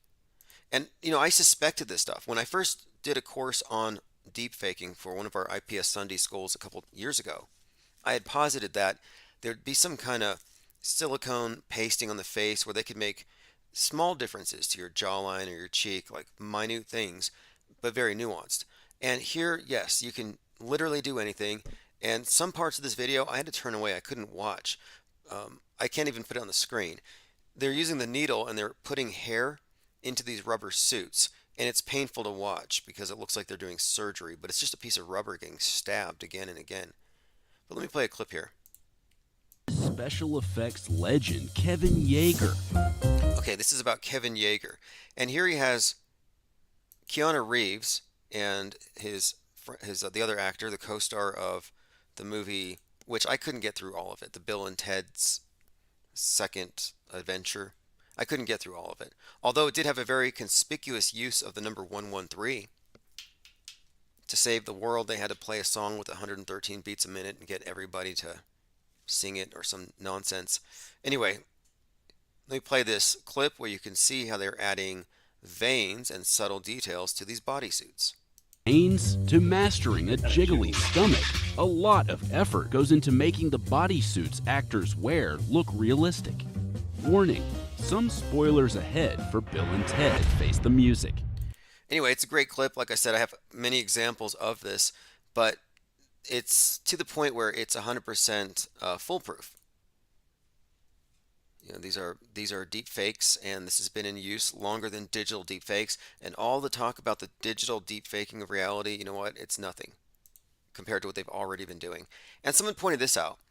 High Impact Flicks is 50 years old, and he has this video, or this, I guess it's a video or a vlog where he's posing shirtless in his backyard. And, you know, it's not unbelievable that at 50 you could be that fit. No. However, and it's just a hypothetical, I'm not saying this. Hypothetically, if this guy is some kind of CIA agent, as somebody in the comments said, then he would probably have access to their CIA costume department. And maybe he took home for himself, in order to boost his YouTube ratings, a muscle suit. Because this looks like a muscle suit. Joined here by Clockwork 113. Benton, thank you for joining. Yeah, hey, the objective here is a quota of 3 hours of recorded content a day. I prefer the second half or the evenings to be caller driven and definitely chat driven. That's where my focus is. The research and everything else will be in the mornings, but I'm also leaving it open that so I can be outdoors and I can do interviews. Like I'm actually trying to I'm expanding what we're doing, especially for in 2023. It's crawl, walk, run. I'm still walking, but we'll be running in a couple of weeks. Diana South posts a vomit emoji. Yeah, I was looking at this thing and it kind of looks like he has a pouch there. Like he could keep his credit cards there where the belly button should be. But I'm saying this is a rubber suit and maybe the long hair is hiding the seam. It's kind of a blurry picture. Shout out to Exalt for posting that. I don't have any shirtless pictures of high impact flicks on my phone. Okay, a few points that we made yesterday. David Hogg's a terrorist. The Rock is a deepfake in a rubber suit. They're hiding this with the narrative that they're using steroids. Here's another quote from Elon Musk from May. This is from last May. Quote, unless it's stopped, the woke mind virus will destroy civilization and humanity. We'll never reach Mars. I thought AI was going to destroy us. Musk was saying AI is going to destroy us all. Actually, it was meteors. Meteors going to destroy us all. Help me finance basically get me to Mars. He's got these government contracts and he's going to get us to Mars. And he's like, I will save you because of meteors. Then it's AI is going to destroy us. And now it's woke mind virus. Like, which is it? Is it AI? Is it woke mind virus? Is it asteroids? I remember he specifically said it was Apophis. Was it 99942? That's the actual name or the designation of the space rock that's going to kill us.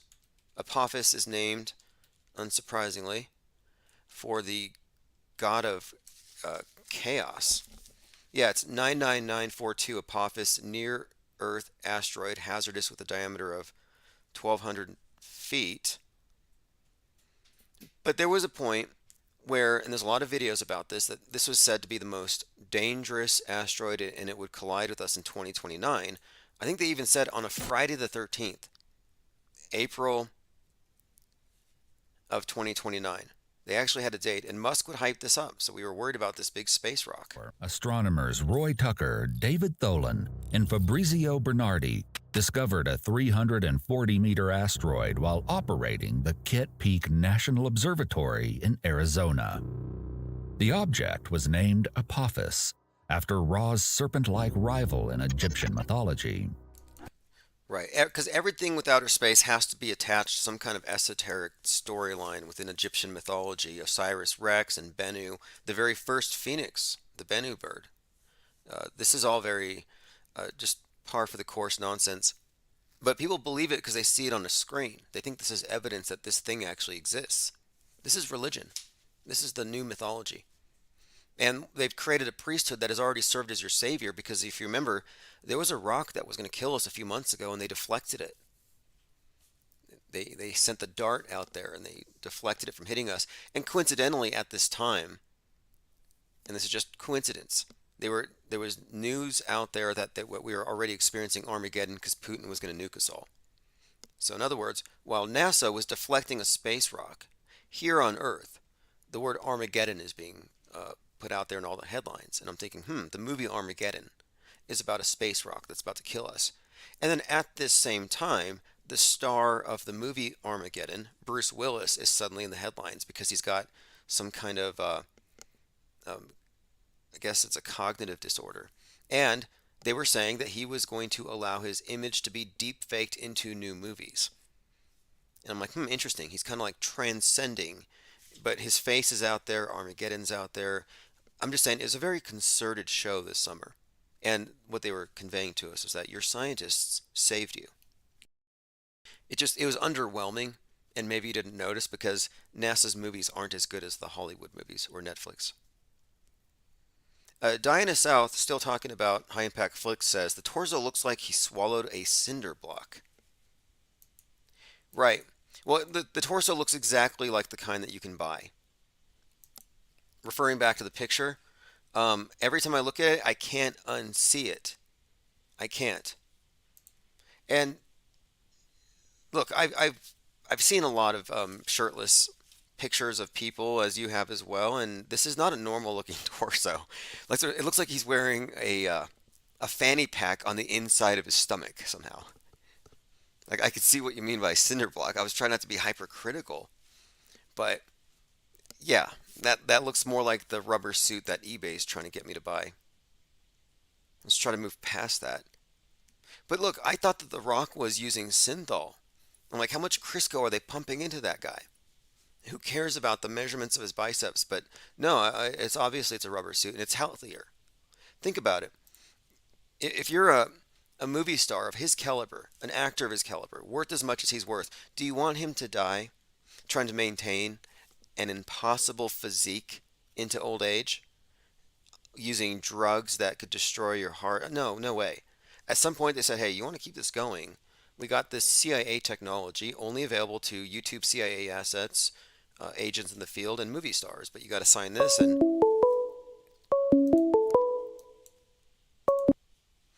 Infinite Plane Radio.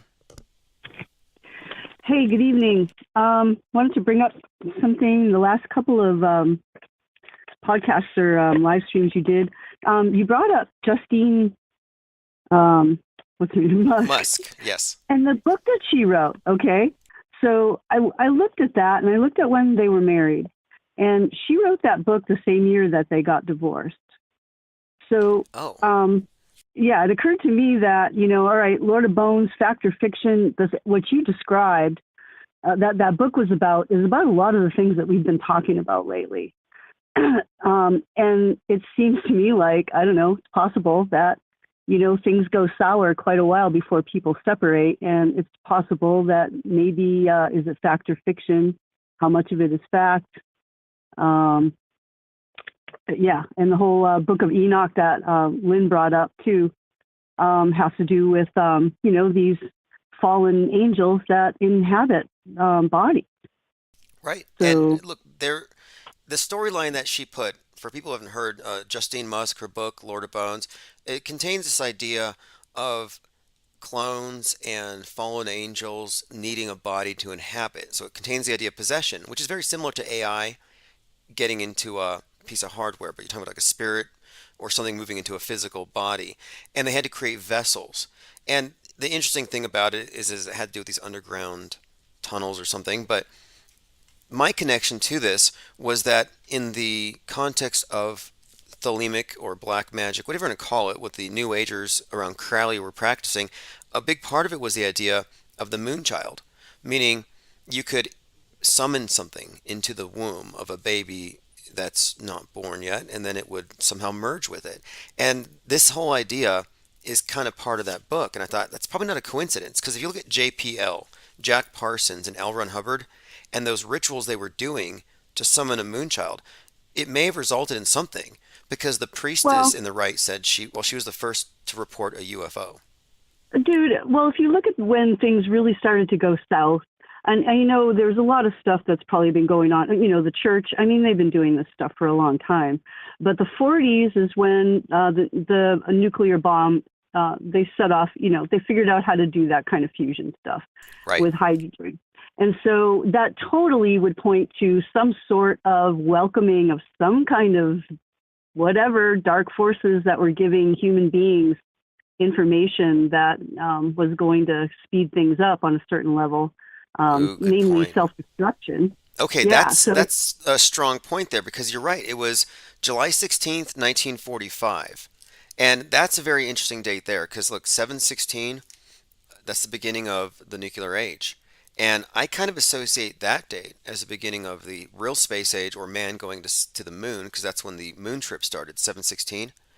And this is the date of course, the the Trinity Manhattan thing. And I'm thinking about it, and it's like, yeah, it does seem like the timing of it, the new age, nuclear age, space age.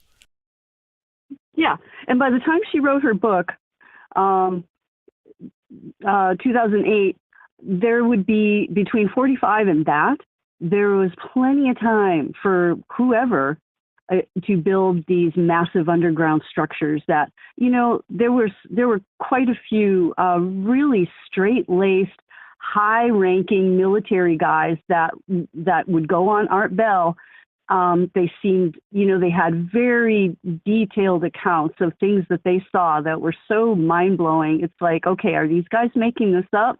A lot of them, they were military guys and they sounded, like squares, like straight up, yes, sir, kind of guys that aren't going to make shit up like that. I guess if they're maybe, if they're CIA plants or something, whatever. But there were quite a few. And, a lot of them went through a lot of shit because they had stories like that. They were dragged through the mud and blackballed and lost jobs and stuff like that. Sure. So, I mean, there are accounts. And, dude, some of those accounts that I've heard on Art Bell, they were freaking amazing. Yeah. Well, what's pretty undeniable to me here is that you've got a pretty clear connection between what she was writing and what seems to be hypothetically insinuated to be going on, or at least possible, especially with all this talk about AI. Because what we're talking about is non-corporeal or non-biological entities finding a vessel to reside in. And maybe she got inspired by him, but you're right about the timing of it. And, interestingly enough, during the time of the Moonchild rituals that were going on with Parsons and Hubbard and Cameron, that was the time during which Donald Trump was still in the womb, which is why the Twitter channel Donald Darkened is convinced that Donald Trump is the Antichrist. And by the way, do you have any opinion or guess about who his superhero is that he's going to reveal tomorrow?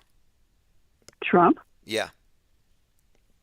He said he's going to reveal his. So is this somebody we know, do you think? His superhero? I don't know. Superman. That's the first thing that comes to mind. It's It's kind of a mystery. It was trending all day. Major announcement, all caps. He said, major announcement, the world needs a superhero. And then it said Thursday, December 15th. Oh, he's going to make something up, I'll bet. I'll bet you he makes something up. Maybe it's him with a Q on his chest.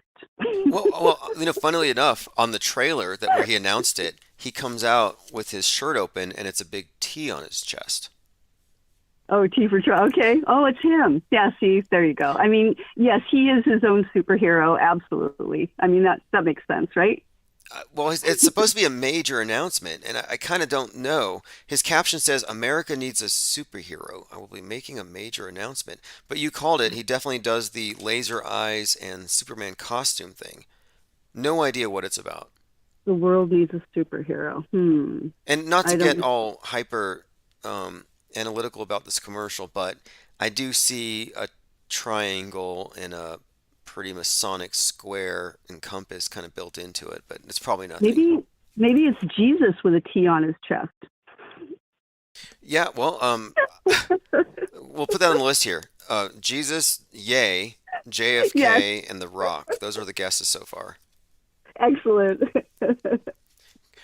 I'm guessing it's going to be a VP announcement, but we'll see. We'll know tomorrow. He's teasing it out there on purpose, obviously.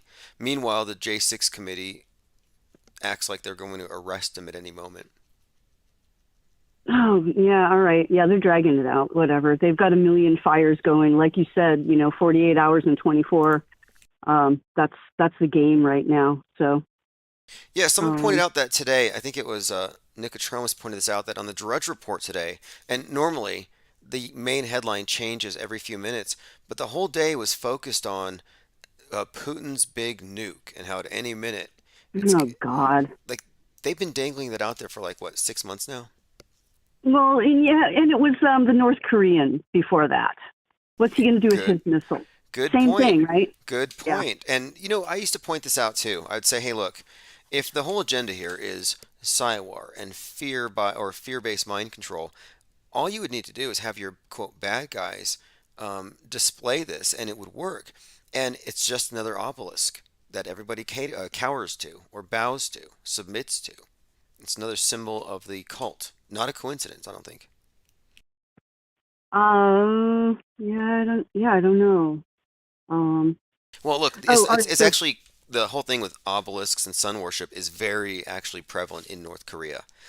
Specifically, if you look at their it looks like they adapted Easter, their Day of the Sun, and even the name of their initial founder. It's all sun worship, and the idea that their deity is personified in the leader.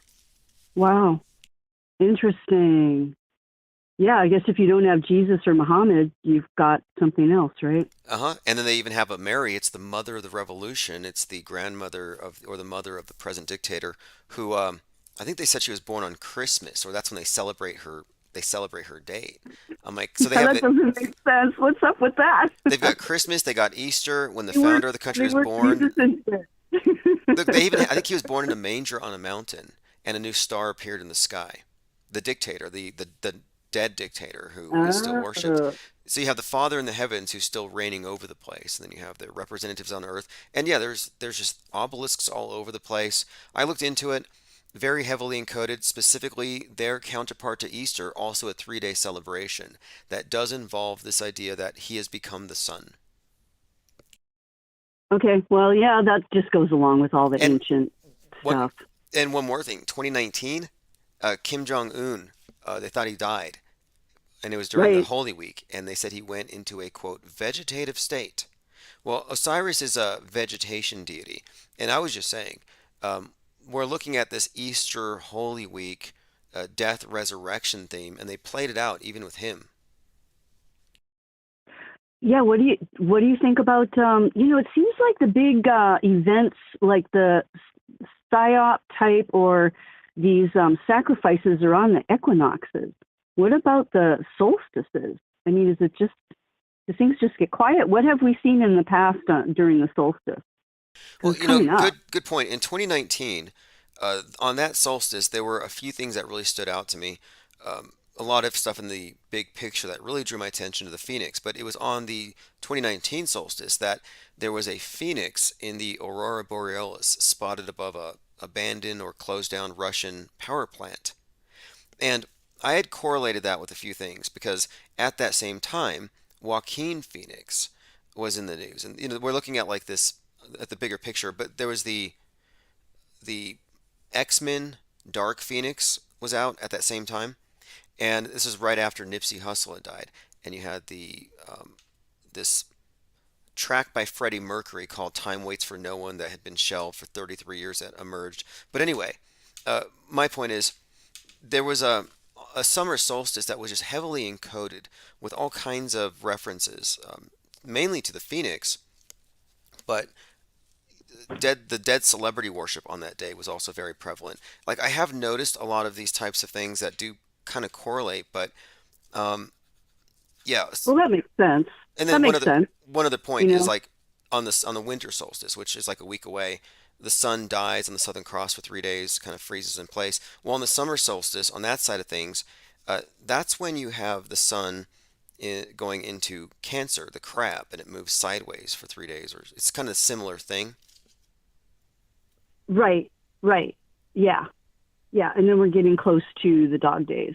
That's kind of preempts that Correct. Yeah. Okay. because that's intense.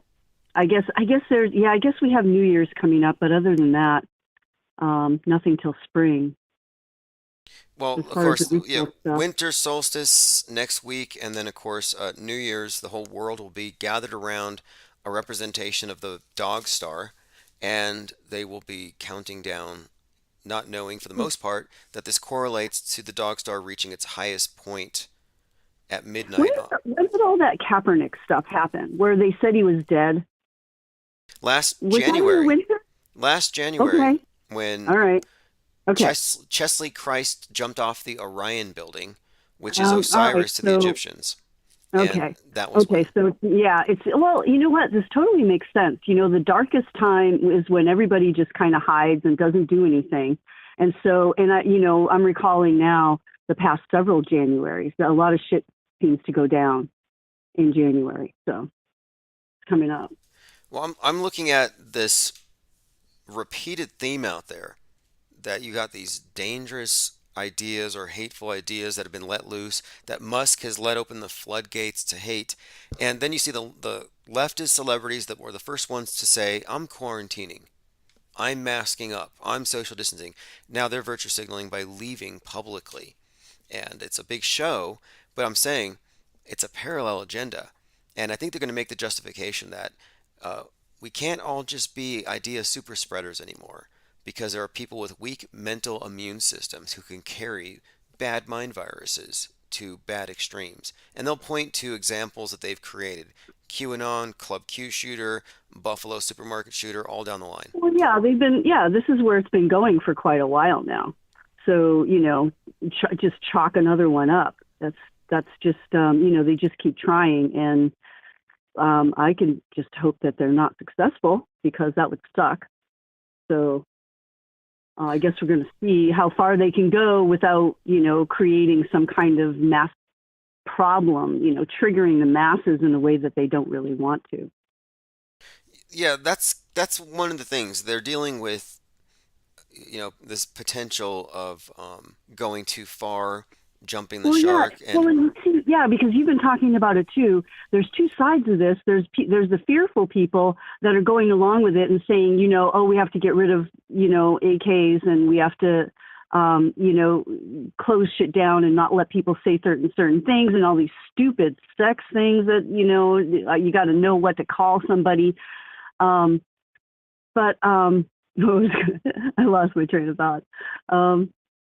So yeah, go ahead. Well, for the most part, I'm just thinking that if they can get the celebrities to say, hey, we all just need to lock down until it's safe out there.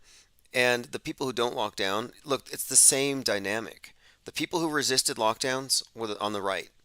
And they resisted lockdowns. They said it's an acceptable loss. We have to deal with it because of freedom. And that created a split. And I think they're going to create a split again along the same party line. Yeah, the Kraken and cracks, yes. Yeah, exactly. Oh, what I was going to say, though, is the other side to the fearful, cowering people are the ones that are real, I think we're noticing that there's a lot more people stepping up and saying, hey, wait a minute. Oh, that doesn't look real. Oh, what is this really about? Or second guessing and questioning a little bit more. So we're seeing a rising on that side. And so it's these juxtapositions of this stuff going on. I do see a lot of skepticism in a lot of places that I never saw before, where people are right most of the time. But the other side of it is the other side of the aisle goes further into the dark. They further entrench themselves. And I feel like the people who are, quote, waking up or breaking free are counterbalanced by those that are doubling down. And it's kind of this, to me, it's almost mutually assured perpetual contention, perpetual warfare, maybe not destruction, but. Well, and, I don't know, I see it as a tug of war. And what I see is that the dark or the tyrannical forces have been slowly losing numbers in their grip. And when when that happens, they pull out all the stops and they get serious about what they're doing. And they've got limitless funds, so they can dump everything they've got into, because I think number one agenda is to keep control of the masses. And to dumb everybody down and to lock down the information. This is the big thorn in their side. And that's why you can't get more than 1,000 subs, probably anywhere at this point. Well, Rofkin, by the way, if anyone hasn't joined me there, Rofkin Infinite Plane Radio, I think we just crossed 1770.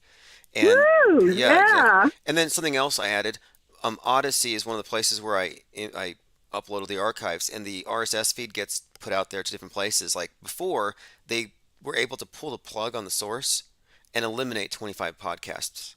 Well, now my source is unassailable. It's Odyssey. Oh, this is awesome. Okay, So wow, so you've got a freaking audience at Rockfin. That's great.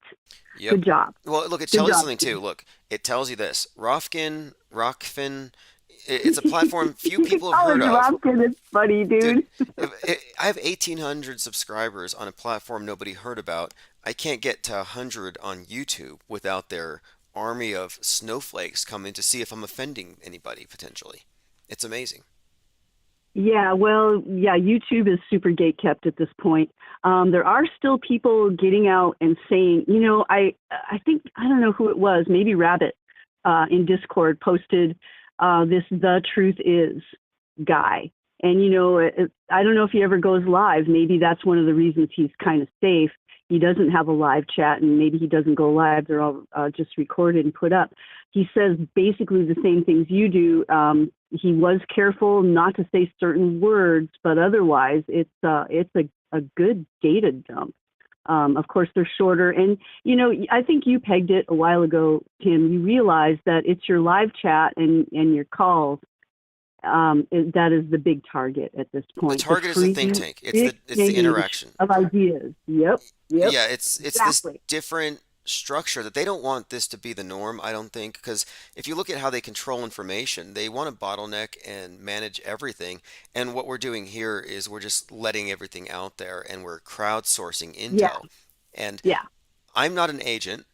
I don't have parameters. And when I read some comment, nobody's here to tap me on the shoulder and say, oh, you can't read that one or delete that one. Nobody's trying that. And they used to. I mean, for people who don't know, deep inside the rabbit hole, Dearth, my first year live streaming, he used to call me after live streams and ask me not to say certain things. Don't say Alex Jones is Bill Hicks. Don't say nobody died on 9/11. He would tell me all kinds of things not to say. And I'm like, why are people teaching you to be a gatekeeper? What's wrong with you? You're not doing your gatekeeper job. I had another person calling me saying, oh, my friend so-and-so is going to be listening. She's very religious. Please don't criticize religion. And I'm like, who are these anonymous people calling me? Look, this was yeah. And it was because at the time I had 400 or 500 people at every live stream. And it just seemed like all these questionable Fed type people are trying to steer it. Well, obviously missing the entire point of what you do, not to mention. And yeah, the whole freaking 2020 lockdown was all about, I remember you talking about, hey, don't talk to your neighbor, don't make eye contact. Dude, what does that say? It's like the freezing of the freedom of exchanging ideas between human beings naturally. They did say that. They did say don't make eye contact. And the idea was that don't initiate communication that might inadvertently get an exchange of germs or viruses or whatever. Yeah. Okay. I'm like, interesting. Now it's spread through eye contact. But yeah, the whole idea was, I think, mostly spread through coercion of fashion, and the fear of not fitting in is a very powerful fear to tap into. And if you're the only person not masked in a room full of strangers, there's this subtle intimidation factor, and that's the power of fashion. And that's where fashion, I think, fits into the bigger picture of the hypermediation and propagandizing, and of course, communication. Well, look at it. People are always following suit. I mean, God, dude, I went out of my way to dress differently than everybody. I never wanted to look like everybody else in high school. And that's all they did. As soon as a cool kid wore a certain thing, then everybody had it on within a couple of weeks. And that's just like, to me, that's like, I don't know, kind of base, base Yes. mental behavior. Well, outside of high school, where you're a captive audience and you basically you have no escape, have you ever seen examples of that real time where people base everything off of averaging themselves off with the crowd, mimicking? All the time, constantly. That's what everybody does. Yeah, it sucks. Yeah, especially women with their fashion shit. That's interesting because women, women are powerful. Men do too. I see the same clone. I think I just saw that guy with the big truck, the neck beard, and the Trump flag. I saw him again. I saw him again. I saw him again. It's like, no, it's a different one each time. Okay. Yeah, that's a good point. The rolling coal. Like, if you're not a pedestrian here, you may not know about that, but these big truck types, I think it's just how they show their dominance over a biped. When they're driving by, they blast out black clouds on you, and they speed off before you can get their license plate. It's awful. Yep. Yeah, I come home looking like I cleaned a chimney. No, not really, but it's pretty. Yeah, okay. It's noxious, though. Well, yeah, it's that. I'm not going to use the word. We all know about certain guys that drive, excessively large trucks. Yeah, they have big trucks because they have small truck energy. No, but the cloning thing, the mimicking, that's a huge part of this control system. It is. It's monkeys. That's what they're they need. Monkeys. Yeah. Precisely, and this is why they need celebrities to lead the way. Oh, okay. Yeah, and I don't know. I've been seeing it for a long time, and I have no doubt that these people are completely controlled. They're under the thumb of whoever it is, the execs somewhere. And so, yeah, the execs, they jump, and the celebrities say, "What do you want?" They're just easily used. And and they're feeding off of that fame. I mean, they love attention. They're total egomaniacs. They want everybody to look at them. And so they're not going to say no, most of them, because they're addicted to that fame and getting the energy from all eyes looking at them. And so they don't want to go against that. They don't want to lose the eyes on them.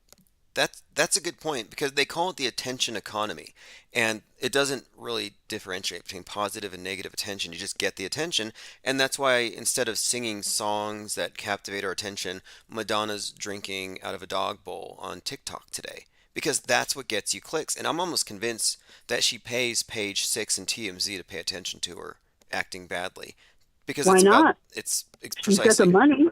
Yeah. Yeah, good point. Yeah, they just pay off. Just look at me. I'm going to do this on a certain day. Come with your cameras. Yeah, not a problem. Okay, commenter says, some of us can't afford a new catalytic converter. Don't hate on rolling coal. LMAO, don't hate on rolling coal. LMAO, on a side note here, I have a link on it. It's now considered to be hate speech. Hateful. Of course it is. Because this one is unbelievable. I think it's learn more anti-Semitism online is what they're saying it means. It just made the news today. You can't LMAO anymore. You just hate speeched. On what? Where's that banned? Oh, it's just in general?